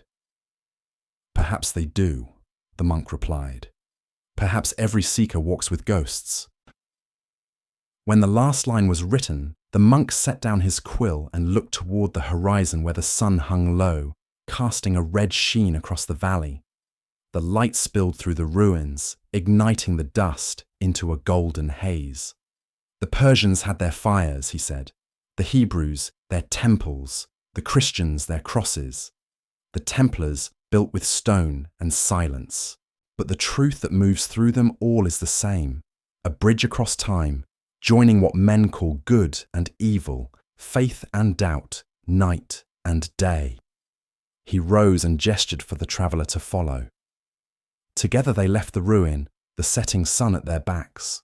The road bent eastward, glowing like a ribbon of copper beneath their feet. Far ahead, faint and blue in the distance, the sea shimmered, a reminder of all roads ending in light. As they walked, the monk spoke once more, his tone softer now, almost weary. "Every pilgrim carries two burdens," he said. "The first is his sin. The second is his search for meaning in it. The Templars understood this, and that is why their symbol was both sword and cross. They fought not to destroy the shadow, but to keep it from forgetting its source in the light." The traveller looked toward the sea. "And do you think they succeeded?" he asked. The monk smiled faintly, the breeze lifting his hood. "Perhaps not, but they taught us that walking the bridge is itself the victory." The wind carried the scent of salt and pine. The path narrowed as they descended toward the coastline, and the first stars began to appear above them. The monk's steps slowed. His gaze turned to the heavens where Venus shone like a single, unwavering flame. "It is said," he murmured, "that a knight could navigate by that star alone." They called it the morning light, the promise that even the longest night ends in dawn. The traveller followed his gaze and nodded. The silence between them was deep but companionable, like a shared prayer. The ruins faded behind them, swallowed by twilight, yet their memory lingered in the rhythm of their steps. Somewhere beyond the horizon lay Jerusalem, unseen but remembered, and the monk knew their journey would continue, through stories, through faith, through the unending dialogue between shadow and light that had shaped all worlds since time began. The road curved along the coast for many miles before the first signs of a distant town appeared. spire, wall, bell tower, emerging through the haze like memories rising from the tide. By the time the monk and the traveller reached its gates, the sun had begun to bleed into the western sea. The sky blazed orange, the air tinged with salt, and the scent of smoke from the hearths below. Here, on the edge of Christendom, the story would change again. The world that had once whispered of demons and angels now painted them on the walls, carved them into wood and stone, and judged them in courts of men. Evil had stepped down from heaven into the streets, wearing faces that could be tried, punished, and burned. As they entered the marketplace, they saw a painter working beneath an awning, his tunic stained with ochre and crimson. Upon a panel of rough wood, he brushed the image of a great red beast with wings and claws, its mouth open wide as though devouring the sky. Around him, children laughed and pointed. The monk paused to watch. "In this age," he said softly, "the devil has become a portrait. Once, he was a whisper in the heart. Now, he is a creature to be sold for coins."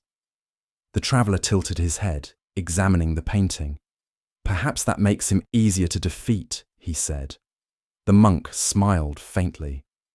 "Or easier to forget." They passed the church square where a crowd had gathered.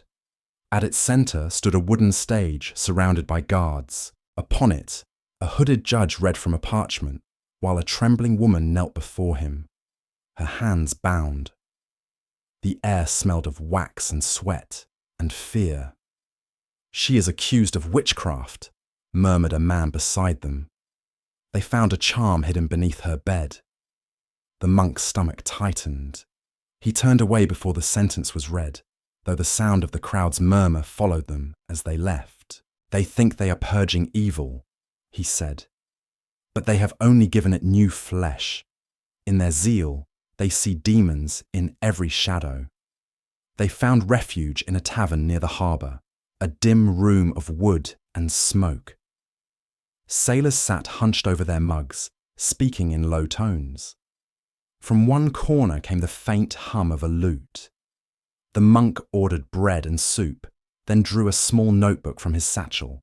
"I must write this down," he said. "It is the next chapter in our story, the age when the devil became law." The traveller raised an eyebrow.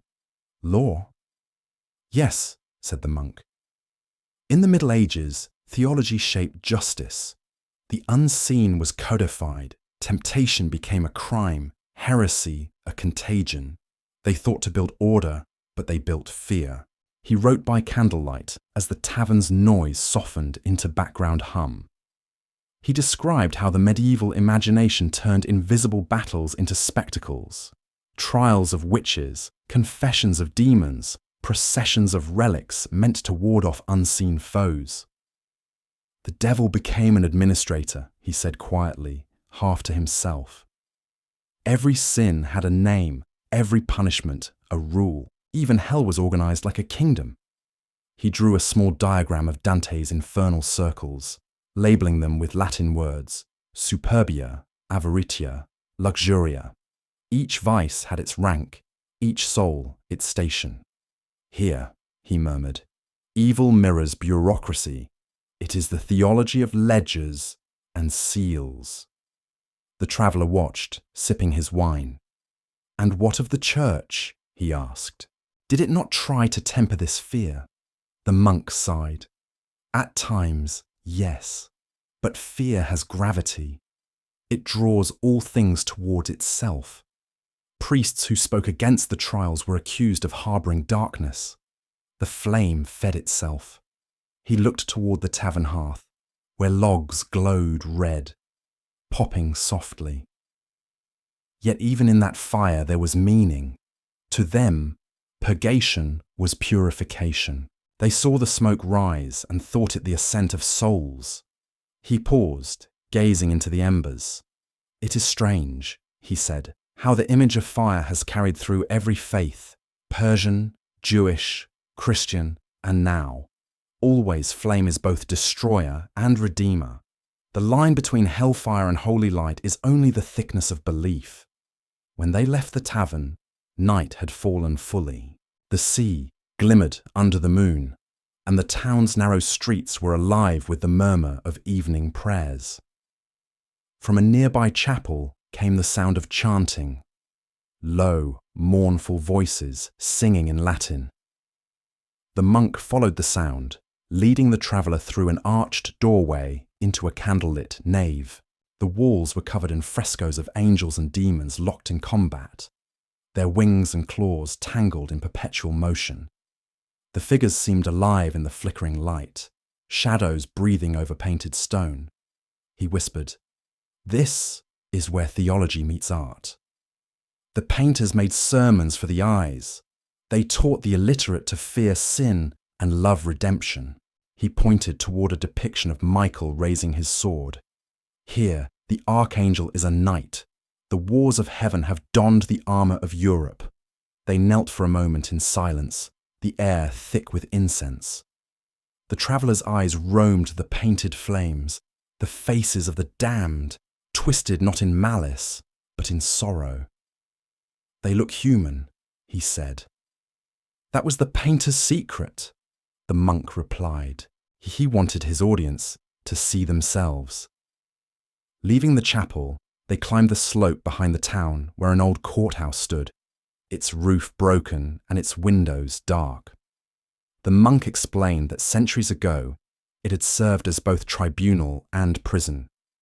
In its lower chamber, he said, they kept the instruments of confession, chains, racks, and iron masks shaped like devil's heads. Men believed they could extract truth by imitating hell, he said bitterly. They thought pain would cleanse what thought could not. The traveller's voice was low. Did they ever see their error? Not all, said the monk. Some did, and they wrote of mercy instead. You'll find their words in hidden monasteries, songs of forgiveness buried under fear. That too is part of history. They descended to the beach at last, the moon high above them. The waves broke softly against the stones, whispering secrets from distant shores. The monk stooped to pick up a smooth black pebble and held it in his palm. In these ages, he said, the struggle between good and evil was carved into stone and judgment. But look how even the sea wears down the sharpest edges. Time tempers everything. He threw the pebble into the surf. It vanished without sound. Perhaps, he said, the truest victory over evil is not to destroy it, but to understand its purpose and let it erode. They sat on the sand, the tide creeping closer, the air heavy with salt, and the faint ringing of church bells behind them. The monk turned to the traveller. We have seen how the idea of the adversary descended from heavens to courts, from myths to laws. Yet it is still the same hunger, the need to name the dark so that we might fear it less. The traveller nodded slowly, his face lit by the moon. And now, he said, it feels almost human. Yes, the monk whispered, and that is both our salvation and our peril. For once evil looks like us, it becomes easier to hate what we see in the mirror. They sat until the tide touched their boots, and the stars spread wider across the sky. The monk drew a circle in the sand, a symbol of infinity, and then another, smaller one inside it. Here lies our world, he said. Within the greater one, the inner circle is judgment, the outer, mercy. Between them lies the bridge that every age must cross. The waves erase the circle softly, leaving only smooth sand. The monk watched, eyes half closed. So the world forgets again, he murmured. But forgetting is not loss. It is the way time renews the tale for those yet to come. The wind shifted, carrying with it the distant echo of bells, and a single word whispered by the sea, something that sounded like absolve. The monk rose, brushing sand from his robe, and turned toward the dark silhouette of the ruined courthouse. Come, he said. The next chapter waits where prayer and punishment once shared the same walls. The age of silence is nearing its voice.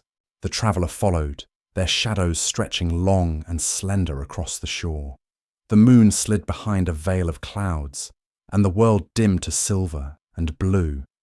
Ahead, the ruins loomed, stone bones of justice long gone, waiting to tell their story beneath the listening stars. Dawn broke over the ruins in a thin ribbon of light, washing the sea with a silvery sheen. The wind had calmed, and the air smelled of salt and ash and something faintly metallic, like the echo of a bell. The monk and the traveller climbed the stone steps of the old courthouse, its archway dark with shadow. Inside, the hall was hollow, roofless, the beams long since collapsed, yet fragments of stained glass still clung to the windows, catching the morning light like bruised jewels. Birds nested where once judges sat, their soft coos replacing the echoes of verdicts. It was here, the monk said, that the world had tried to cage the invisible, to trap sin and salvation in written decrees. But now, centuries later, it was silent again, and that silence felt more sacred than any sermon. They stood in the centre of the hall where weeds grew between the flagstones. Once, the monk began, this place rang with chants of confession. People came believing they could drive the darkness from themselves by ritual, by sound, by the vibration of holy syllables. He drew a line in the dust with his boot.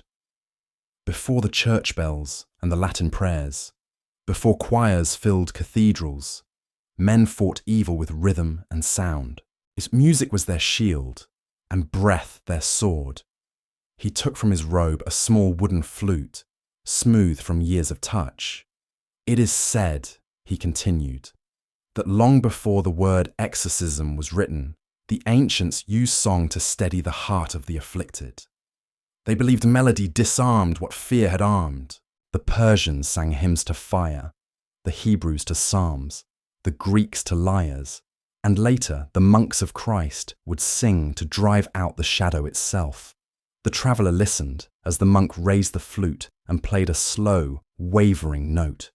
It hung in the air like mist, trembled, then dissolved into silence. That tone, the monk said, was called vox lucis, the voice of light. Each abbey had its own variation, tuned to the architecture of its chapel. Some believed the sound alone could cleanse a room. They walked toward the remnants of the choir loft, where fragments of an organ pipe still jutted from the rubble. The great cathedrals, the monk said, were instruments as much as sanctuaries. Their arches were designed to sing back the prayers spoken inside. When the Gregorian chants rose, they met the echo of their own faith in the stone. It was not just music, it was dialogue. He paused, his gaze distant. But not all sounds were holy. In times of plague and famine, when fear hung thick as smoke, bells were rung not for prayer, but to ward off death. Their bronze throats called across fields, summoning the faithful to repentance. Some said the vibrations themselves broke demonic power. In one village, I read, they forged a bell so large it cracked the tower walls when rung at midnight. The people swore it silenced the cries of the sick. The traveller traced a hand along the cool stone. "Do you believe such things?" he asked. The monk smiled faintly. Belief is not the question. Sound has power, whether or not one names it divine. Even the body is an instrument, the heartbeat a drum, the breath a hymn. He moved toward a crumbled altar, brushing aside vines. Beneath the growth, faint inscriptions appeared, lines of Latin and Greek, interwoven, some too eroded to read. He recited softly what he could. Canticum, contra noctem, lumen, personam, a song against night, he translated. Light through sound. It was carved by a brother who died during the Black Death. He wrote that when the world fell silent, he would make noise for the living. Outside, a gust of wind pushed through the open doorway. carrying the faint jangle of a shepherd's bell from the hills. It was a small sound, but in the emptiness it filled the hall like a blessing. The monk closed his eyes. "Even that," he whispered, "is a prayer. The world prays without words, more often than we know." He spoke then of other instruments once used to keep darkness at bay. Handheld chimes, drums of hollow wood, even horns fashioned from the bones of oxen. "Some thought it superstition," he said. But to those who believed, each note was a barrier. Demons were thought to fear harmony, to dissolve in it. In one old manuscript I copied years ago, there was a tale of a priest who sang so purely that the shadow fled his church forever. Yet when he stopped singing, it returned. Perhaps the lesson was not victory, but vigilance. The traveller smiled slightly. "So the war never ended?" "No," said the monk. "It only changed key." They descended a flight of steps into a lower chamber where a single beam of light shone through a crack in the wall. The air was damp and cool. Here, centuries ago, choirs had rehearsed the Dies Irae, the hymn of judgment. The monk's voice echoed as he quoted its Latin lines.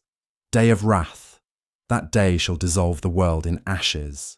The words reverberated off the stone, multiplied into a chorus of ghosts. For a moment, it seemed the hall itself was singing back.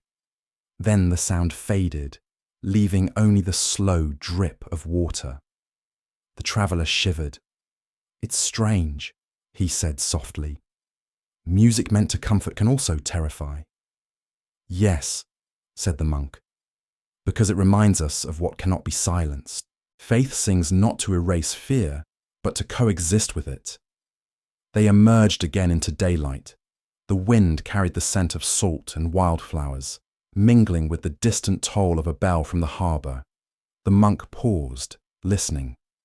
"That tone," he said, "was once called the thunder bell. During storms, they rang it to drive away spirits said to ride the lightning. The villagers believed sound could outshout the storm." He began to walk down the slope, the traveller following. "Even now," he said, "you will find remnants of that faith. In the countryside, they still ring bells before planting season, to chase the demons from the soil. In cloisters, the brothers chant not only to praise, but to guard the soul from silence, and every prayer begins the same way. A breath, a vibration, a sound rising into the dark." The traveller thought for a moment before speaking. "Perhaps the real exorcism," he said, "is not against spirits, but against despair." The monk turned to him, the wind tugging at his robe. "Perhaps. When men sing, they remember they are more than flesh." The voice becomes proof that light still exists, even in mourning. They reached a clearing overlooking the sea, where the ruins ended and the open world began. The waves below caught the light, each crest like a blade turned upward. The monk raised his flute again, the same simple melody as before, slow and haunting. The traveller closed his eyes and listened. The music mingled with the sound of waves, the cry of gulls, the wind threading through the grass. It was all one vast symphony, the earth itself chanting. When the song ended, silence descended again, deeper and more complete than before. The monk lowered the flute and spoke softly, as if to himself. "There was a time," he said, "when people feared the night so much they filled it with noise. But perhaps night never asked for silence. It only asked to be understood." The traveller gazed toward the horizon, where the sun had lifted itself entirely above the water. "And did they understand?" he asked. The monk smiled, his eyes reflecting the light. "Some did. And they left us songs instead of sermons." They stood there for a while, the breeze cooling the sweat on their brows, the sound of the sea endless and calm. Then, with a gentle motion, The monk gestured toward the path ahead. "Come," he said. "We've listened to the world's song. Now we must hear the code it hid within its echoes. The secret the knights carried, written not in words, but in resonance." They turned from the ruins, footsteps crunching softly against the gravel, the faint hum of the flute's final note still lingering in the air, long after the sound itself had vanished. The wind gathered their silence and carried it forward, toward the mountains waiting in the distance, like patient listeners of the next verse. The road wound upward once more, leaving behind the sea's restless murmur for the quiet of the inland hills. The monk and the traveller walked beneath an arch of cypress trees whose branches knotted together like interlaced fingers. The air was cooler here, heavy with the scent of pine resin and earth. Somewhere ahead, a bell tolled faintly from a distant monastery, but the sound felt less like a summons and more like memory, an echo of vows spoken centuries before. The path led them toward a fortress once held by the Order of the Temple, a structure long abandoned to ivy and dust, yet still standing against the wind, as if unwilling to forget its purpose. By midday, they reached its gates, iron hinges rusted to silence, stone walls cracked by roots, the great courtyard overgrown with grass. The traveller stepped through the threshold, boots brushing against fragments of coloured tile that glittered faintly under the sun. "So, this is what remains of the knights," he said.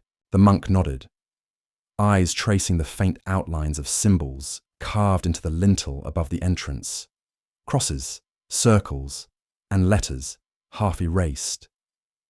"They called such places Domus Dei," he said softly, "houses of God. But this one was also a library, a reliquary, a vault for what they could not speak aloud." They crossed into the inner hall. Shafts of light pierced through broken windows, illuminating rows of crumbled stone benches. Along one wall hung remnants of faded frescoes, angels drawn with geometric precision, lines intersecting to form secret ratios of harmony. "They believed the divine could be measured," the monk said. "Each number, each angle, a fragment of the mind of God." Their architecture was not merely shelter, it was prayer translated into proportion. The traveller ran his hand along a column where faint Latin script coiled like vines. "Deus est ordo." God is order, he translated. The monk smiled. Exactly. They sought to turn chaos into geometry, as though salvation itself could be charted. He walked ahead, leading the traveller into a narrow passage that descended beneath the floor. The air grew cooler, damp with the scent of moss and old parchment. "This is where they hid what the world was not ready to read," he murmured. They entered a chamber, lit by narrow beams from cracks in the ceiling. In its centre stood a long table of blackened oak. Upon it rested an iron chest, its lid engraved with the sigil of two knights on a single horse, the emblem of poverty and brotherhood. The monk knelt, running his fingers along the grooves of the carving. It is said that when their order was dissolved, the brothers burned most of their writings. But not all. Some left fragments behind, maps of ideas rather than lands. The traveller watched as he drew from his satchel a small key wrapped in cloth. The metal was tarnished, shaped like a cross whose arms were etched with runes. "You've been here before," the traveller said. The monk hesitated, then nodded. "Once, when I was younger, I thought I understood what I found. I was wrong." He turned the key in the lock. The chest opened with a sound like a sigh, and inside lay stacks of folded parchment, bound by cords of faded leather. The smell of dust and oil filled the chamber. The monk lifted the topmost bundle and untied it with careful fingers. "These are the mappa mentis," he said. The maps of the mind. The parchment unfurled to reveal a series of intricate diagrams. Spirals intersecting circles. Lines radiating from a central flame. The knights believed in a network of correspondences, he explained. Heaven mirrored earth. Spirit mirrored matter. To them, symbols were bridges, shortcuts between the visible and the unseen. The traveller leaned closer, tracing one spiral with a fingertip. It looks like a labyrinth, he said. In a way, the monk replied. They saw the soul as a fortress with many corridors, each passage a virtue, each locked gate a sin. Only by knowing the map could one find the heart of the light. He spread another parchment beside it, this one filled with smaller drawings. Stars, eyes, serpents, and circles intersecting at their edges. Between them were letters written in a script that was neither Latin nor Greek. Templar code, the monk said. A language of symbols. Each sign carried several meanings depending on where it was placed. They called it lingua caeli, the language of heaven. They used it to correspond between fortresses, so that even if their messages were intercepted, only the initiated could read their full sense. The traveller smiled. You speak of it as if it were music. In many ways it was, the monk said. Each symbol a note, each line a rhythm. Together they formed chords of meaning. To read it aloud was to chant creation itself. He paused, then added softly, It is said the brothers believed such speech could summon the presence of God, or the memory of Him. A silence settled over the chamber.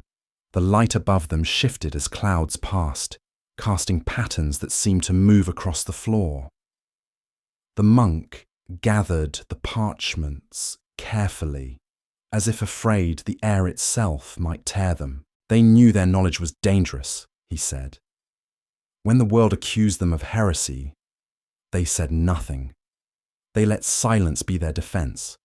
Some called that guilt. Others, wisdom. Silence hides both. He closed the chest gently and rested his hands upon it. But what they guarded was not sorcery, it was connection. They saw that all faiths were fragments of the same whole. The Persians, the Jews, the Christians, even the followers of the prophet, each holding one piece of the great pattern. He looked up, his voice lower now. They called it Pontem Veritatis, the bridge of truth. And they believed their task was to keep that bridge open, even when the world forgot it existed. The traveller sat down upon a fallen beam, his face half lit by the shaft of sunlight from above. And what became of those who still believed? Most vanished into myth, the monk said. A few hid in other orders, teaching the pattern quietly, through music, through architecture, through the symbols carved into cathedrals. Some say the very rose windows of France are their last message. Light turned into geometry. He reached into his robe and pulled out a small medallion. It was silver, tarnished nearly black, bearing a faint design, a circle divided into 4 quadrants, each containing a smaller cross. This, he said, was found in the ruins years ago. Scholars see ornament. I see code. The 4 quadrants mark the elements, the cross their union. It means spirit is matter understood. To them, holiness was not separation from the world, but recognition of it. The traveller took the medallion, feeling its cool weight in his palm. They were dreamers, he said. They were listeners, the monk corrected gently. Dreamers speak, listeners record. The knights did both. They listened to the pulse of the world and wrote what they heard in symbols of fire and stone. He replaced the medallion and rose, dusting his robe. Their legend was twisted by fear, as legends always are. But their code survives in fragments, within songs, cathedrals, the pattern of constellations carved on ancient maps. Even in silence, the bridge endures. Outside, Thunder rumbled faintly beyond the hills. The monk looked upward through the broken ceiling where the first drops of rain began to fall. The traveller asked quietly, "Do you think they succeeded? Did they keep the bridge alive?" The monk's gaze softened. "Yes," he said. "Because we are standing on it now." The rain fell harder, striking the stones like the soft beating of drums. Together they climbed back toward the courtyard, the sound of the storm swelling behind them. The monk turned for one last look at the chamber below, at the chest gleaming faintly in the dim light. "Every secret waits to be remembered," he murmured, "and every remembrance is a prayer." As they stepped outside, the rain washed the dust from the carved symbols on the walls, making them gleam once more. The wind carried the scent of wet earth and the echo of a distant bell. The traveller tilted his face toward the sky, rain tracing silver lines down his cheeks. "So, the bridge was never built of stone," he said. "No," the monk replied. "It was built of meaning, and meaning never dies." They stood in the rain until the thunder softened and the light broke again through the clouds. The storm passed swiftly, leaving the air clean and bright. The monk smiled, the sound of raindrops still whispering around them like applause from unseen hands. "Come," he said, "our path leads toward the living world again, where the echoes of this knowledge still ring in secret places. The nights are gone, but their silence is not." They walked away from the fortress, its towers dissolving into mist behind them, the memory of symbols glowing faintly in their minds. The bridge extended onward, unseen but unbroken, leading them toward the horizon, where light and storm met in a single band of silver. By the time they reached the lowlands again, the world had changed its colours.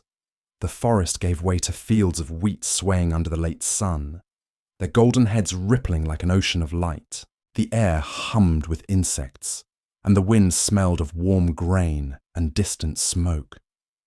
The monk and the traveller walked along a dirt path that curved toward a small village clustered around a church spire.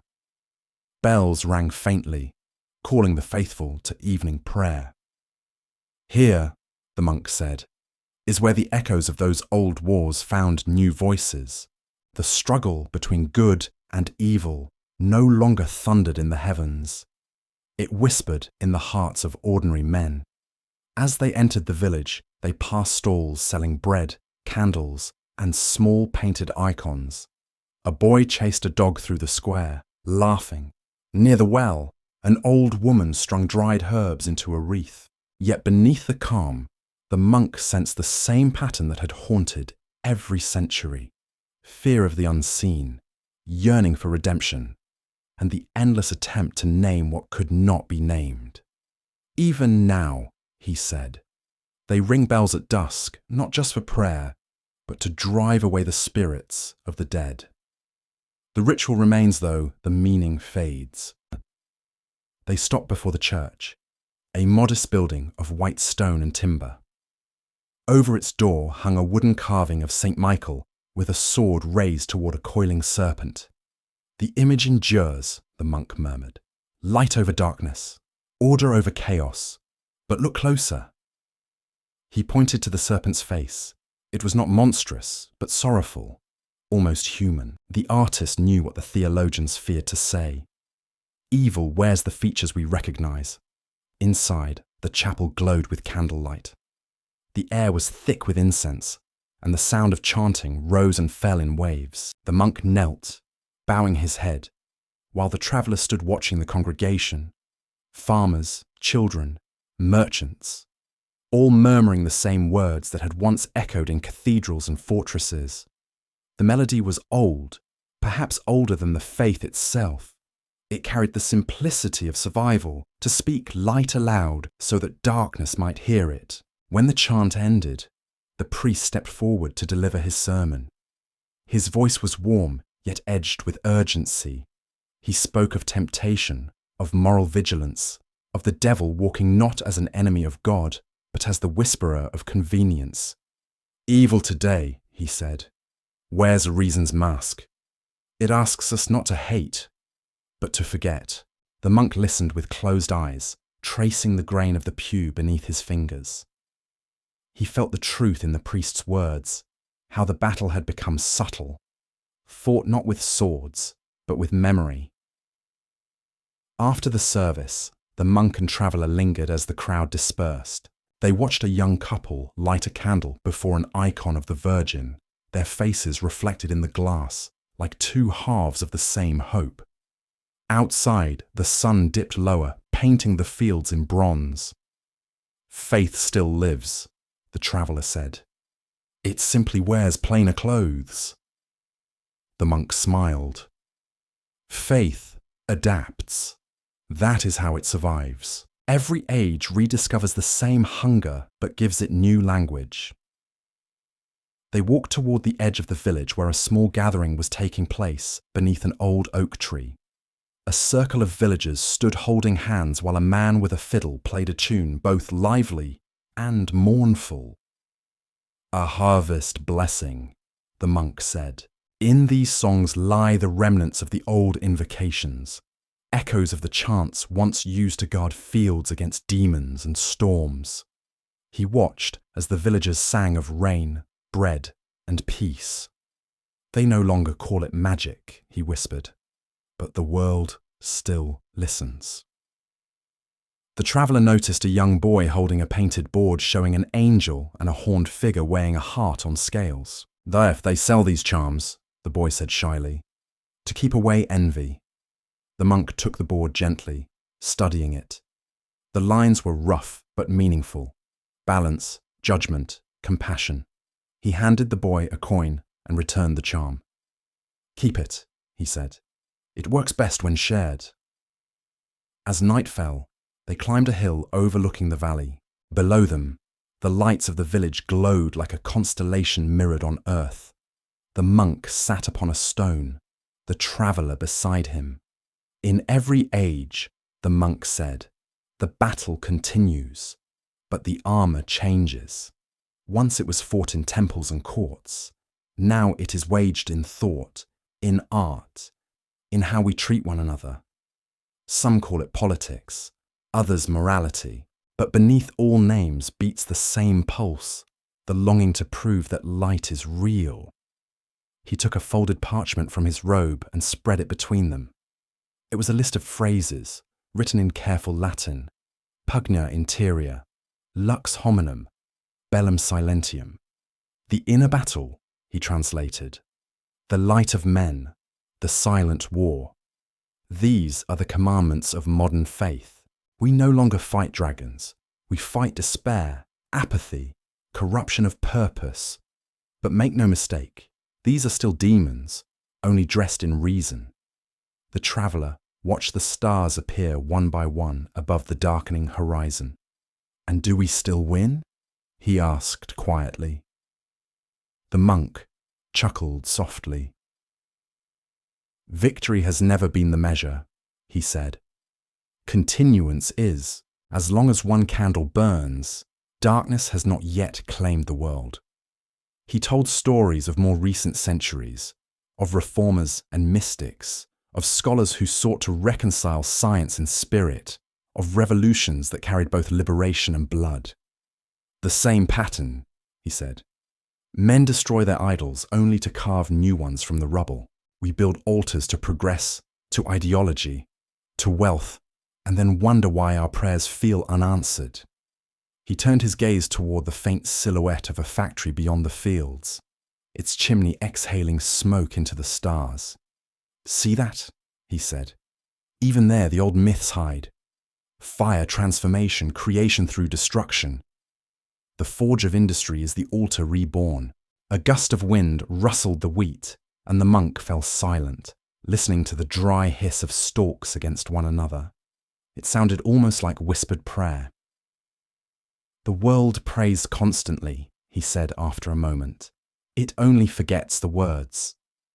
They descended the hill and walked along the edge of the fields where crickets sang. Ahead, The road glimmered faintly with the reflection of moonlight in shallow puddles. Once, the monk said, men believed evil came from outside. The serpent, the demon, the enemy. Now they know it lives within. Yet this knowledge does not end the battle. It only makes it lonelier. The traveller's voice was low. And what becomes of the bridge then? The one the knights kept? The monk smiled sadly. It remains, but unseen. Every act of kindness, every moment of conscience, every refusal to yield to despair, that is the bridge reborn. The enemy no longer wears horns. It wears indifference. They reached the village gate again, where a single lantern swayed in the wind. The monk turned to the traveller. We live in an age of quiet wars, he said. Faith against forgetfulness, compassion against apathy, light against fatigue. It is not glorious, but it is necessary. The fields grow because someone still tends them in the dark. The traveller looked toward the faint lights of distant towns, scattered like stars across the plain. And so the story continues, he said. It always does, the monk replied. The forms change, but the melody remains. He glanced up at the sky, where the moon hung full and patient. Each age adds its verse to the same song, sometimes louder, sometimes softer, but never ending. The wind stirred once more, carrying with it the mingled scents of earth, incense, and smoke. The monk drew his cloak tighter. Come, he said, the path grows quiet now. Beyond this valley lies the last of our tale, the closing of the bridge, when the world learns to rest again. They walked on beneath the moonlight, their shadows merging on the road ahead. The fields shimmered silver, and the sound of distant bells followed them like a heartbeat fading into sleep. In the hush between steps, the traveller thought he heard faint singing. The same chant from the village, now stretched across the night, as if the earth itself were humming its prayer into the stars. The moon had already begun its slow descent by the time the two wanderers left the valley behind. A silver mist lay low upon the fields, and the road ahead glowed faintly as though lit from beneath by some buried flame. The monk's steps were steady, though the weight of the journey pressed on his shoulders. We have crossed many bridges, he murmured, his voice carrying softly in the cool air. Each one led to a different reflection of the same truth. But now we must gather what remains, threads of faith, fragments of myth, and the long shadow of memory, to see how they have woven the cloth of our age. The traveller walked beside him, his cloak brushing against tall grass that whispered as if alive. You mean, he asked, that all these beliefs, Persian, Hebrew, Christian, Muslim, even the Templar mysteries, they are one tapestry? The monk smiled faintly. A tapestry, yes, though woven by many hands, and each thread, even the dark ones, serves the pattern. The world forgets that without shadow, form has no meaning. They climbed a rise where an ancient oak stood alone. Its trunk was scarred by lightning, yet its branches spread wide, leaves whispering under the breath of the wind. The monk sat at its roots and gestured for the traveller to join him. This tree has seen empires rise and fall, he said. Beneath its shade, men once debated the same questions we chase. What is good? What is evil? What are we to make of suffering? And every answer, no matter the tongue, points toward balance. The traveller gazed up into the branches where stars glittered through gaps in the leaves. Balance, he repeated. The word sounds gentle, but history has bled to find it. The monk nodded slowly. Because men mistook balance for victory, they sought to crown their side as right, as pure, as eternal. But the truth is humbler. The light exists not to vanquish the dark, but to hold it within understanding. Every faith, every philosophy is a way of saying, even chaos belongs to the design. He drew a circle in the dirt with his staff, then another inside it. The inner circle, he said, is what we know. The laws, the rituals, the stories that anchor our lives. The outer circle is what we cannot name. Between them lies the veil of wonder. The ancients called it mystery. Modern men call it uncertainty. But it is the same boundary, and across it flows everything that keeps us human. A faint breeze stirred, carrying with it the scent of rain from far-off mountains. The monk continued, his voice calm and rhythmic, the cadence of a teacher who has long learned patience. From Persia came the idea that good and evil were twins. From Israel, that morality was a covenant. From Greece, that reason could illuminate the divine. From Christendom, that love could redeem what logic condemned. Islam taught submission, that even rebellion has its place in destiny. And from the Knights, we learned that silence may guard what words cannot. These are not contradictions. They are harmonies, played in different keys. The traveller leaned forward. But people kill for these differences, he said quietly. How can harmony exist in a world so divided? The monk looked toward the horizon, where faint lightning flickered in the clouds. Because we listen poorly, he said. We cling to melody and ignore rhythm. Faith is the rhythm, the pulse that runs through all of them. The rest is ornamentation. Even hatred, when seen from afar, is born of longing for certainty. The tragedy of man is that he mistakes unity for sameness.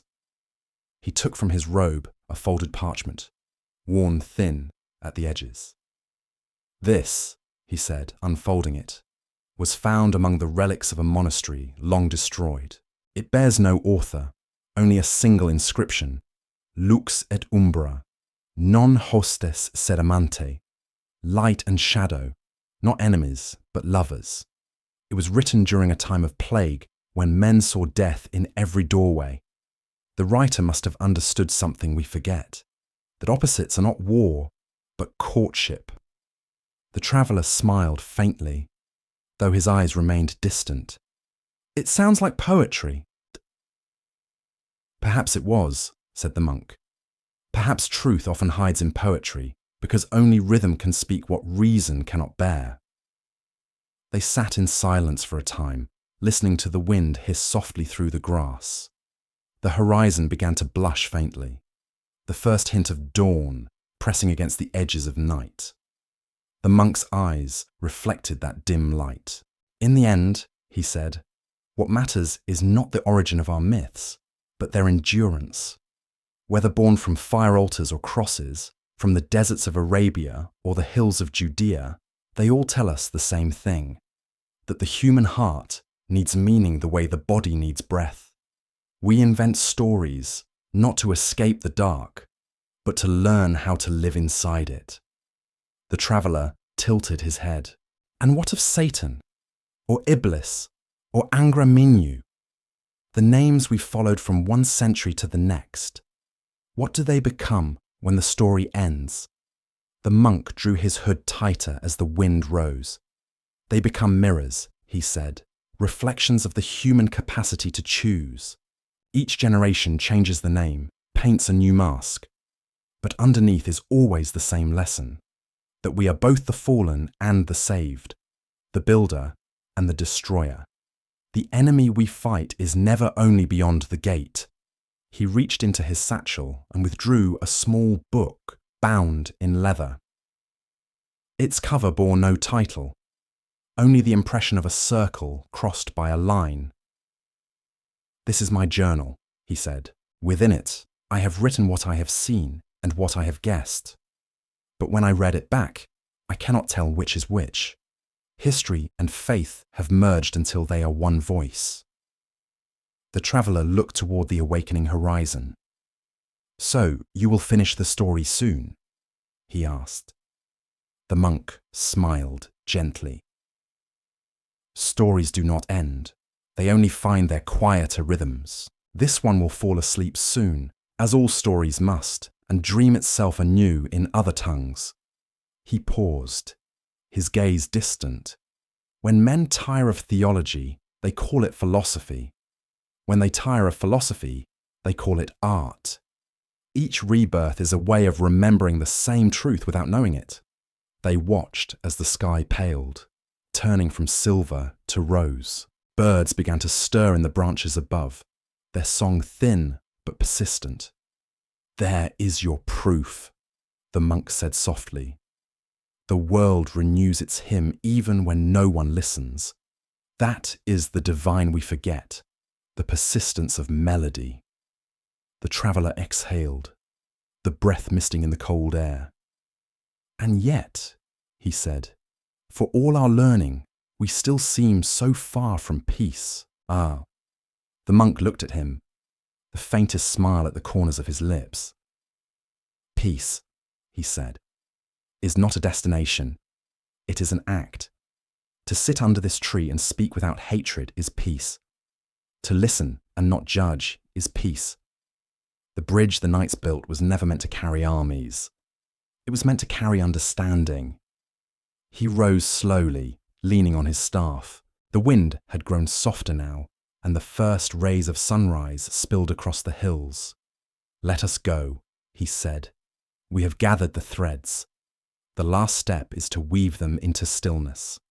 They descended from the hill as the morning widened, light falling in sheets across the valley below. The world was waking, smoke rising from village chimneys, birds wheeling over the fields, the tolling of distant bells calling the living to their daily work. "Look," the monk said quietly. "Every act of mourning is a prayer. The world kneels, then rises, every day. That is the rhythm of faith." The traveller walked in silence, the meaning of the journey settling into his bones.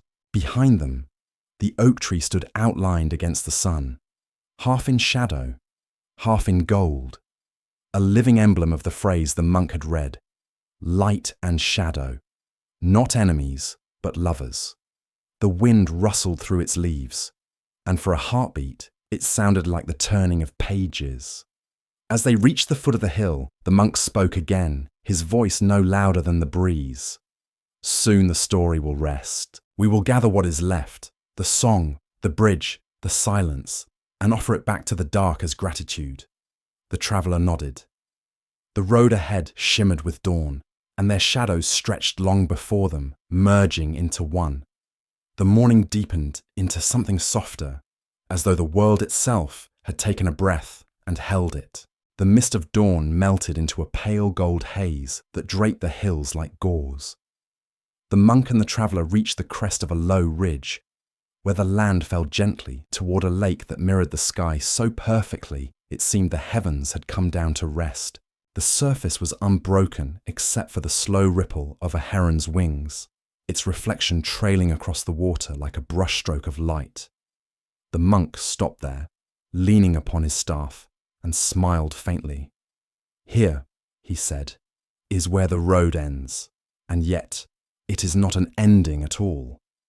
The traveller stood beside him, eyes tracing the horizon where the mountains faded into haze. The air was utterly still.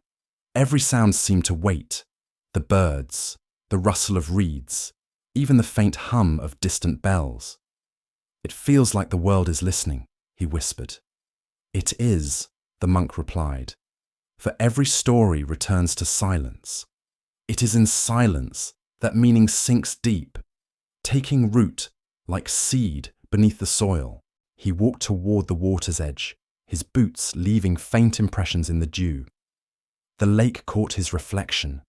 Two figures now, one of flesh, one of shimmer, and for a moment it seemed the line between earth and heaven had blurred. "We have spoken of fire and shadow," he said softly, "of angels and adversaries, of faith built upon ashes, but beyond all that is something simpler, the peace that comes when one stops searching." The traveller sat upon a flat stone, watching ripples fan outward where a leaf had fallen. Is that the lesson then? He asked. That peace lies in giving up the search? The monk smiled, the corners of his eyes crinkling. Not giving up, he said. Laying down. Like a sword after a long campaign. You see, the world was never meant to be conquered, only understood. To understand is to make peace. He knelt and touched the surface of the water with his fingertips. Circles spread outward, widening until they reached the opposite shore. Every faith we've crossed, he continued, has sought this same reflection. The Persians called it cosmic balance. The Jews called it covenant. The Christians named it grace. And the followers of the prophet, surrender. All are words for the same stillness. A gentle wind stirred, carrying the scent of pine and distant rain. The monk's robe fluttered lightly, the sound of fabric merging with the whisper of water. I think often of the Templars, he said, of how they guarded the path between belief and doubt. They knew that faith, like any bridge, must endure both weight and wind.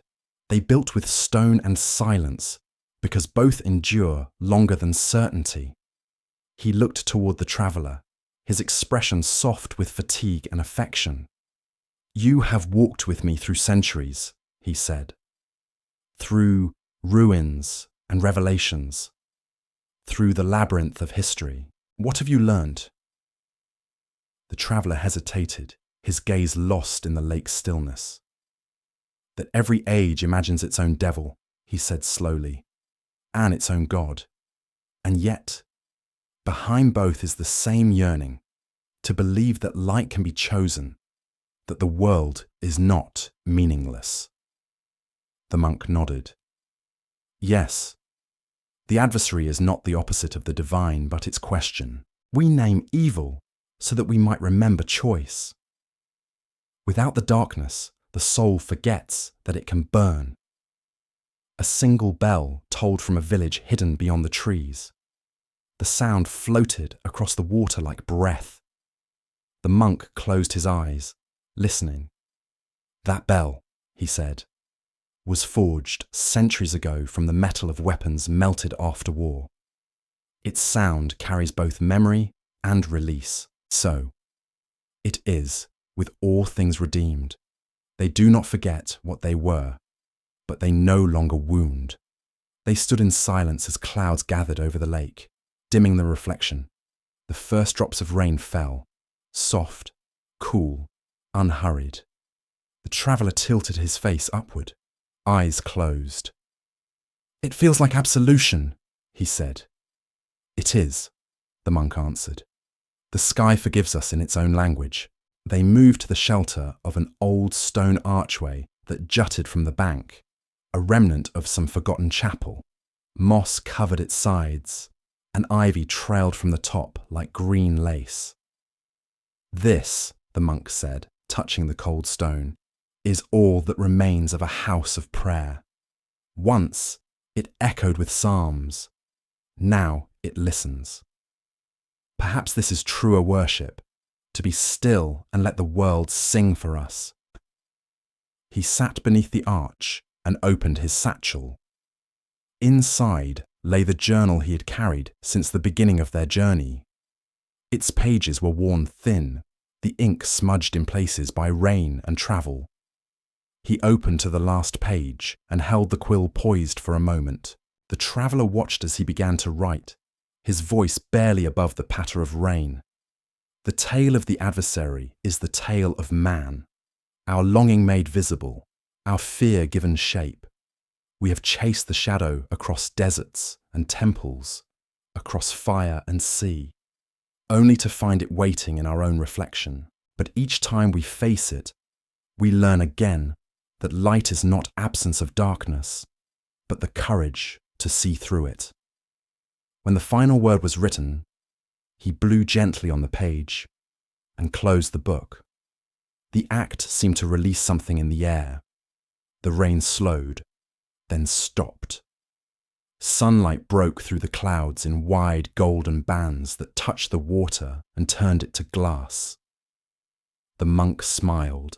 "It is done," he whispered. "The story sleeps." The traveller looked at him. "And what of you?" "I will stay," the monk said. "There is peace here. The bridge we followed runs beneath the water now. I will guard it until the next seeker arrives." The traveller rose slowly, his cloak dripping. "And I?" "You will carry the sound," the monk replied. "The tale is no longer mine. It belongs to those who listen. Wherever you go, let it remind others that the world is one thread of light pulled through endless cloth." He extended his hand. The traveller grasped it, feeling the warmth of the monk's calloused palm. "Thank you," he said. The monk inclined his head. "Go with quiet feet." The traveller turned toward the path that led through the trees. Each step made the wet leaves sigh. Behind him, the monk sat once more beneath the arch, the closed book resting on his knees. The air shimmered with rainlight, and the lake lay still as a mirror. As the traveller reached the ridge, he looked back one last time. The monk was a small, still figure against the vastness of sky and water, the staff beside him gleaming faintly in the sun. A bell rang again, one clear note suspended in the wind like a breath held between worlds. He continued down the road, his footsteps blending with the rustle of the forest. The sound of the bell followed him for a long while, then faded into the murmur of the living earth. In that moment, the journey dissolved into calm. The hills rolled like waves, the lake mirrored the sun, and the world exhaled.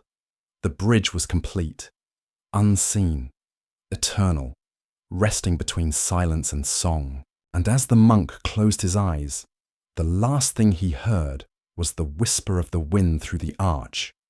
Not words, not prayer, but something gentler. A benediction the world gives to those who have listened long enough. "Sleep now," it seemed to say. "The light endures.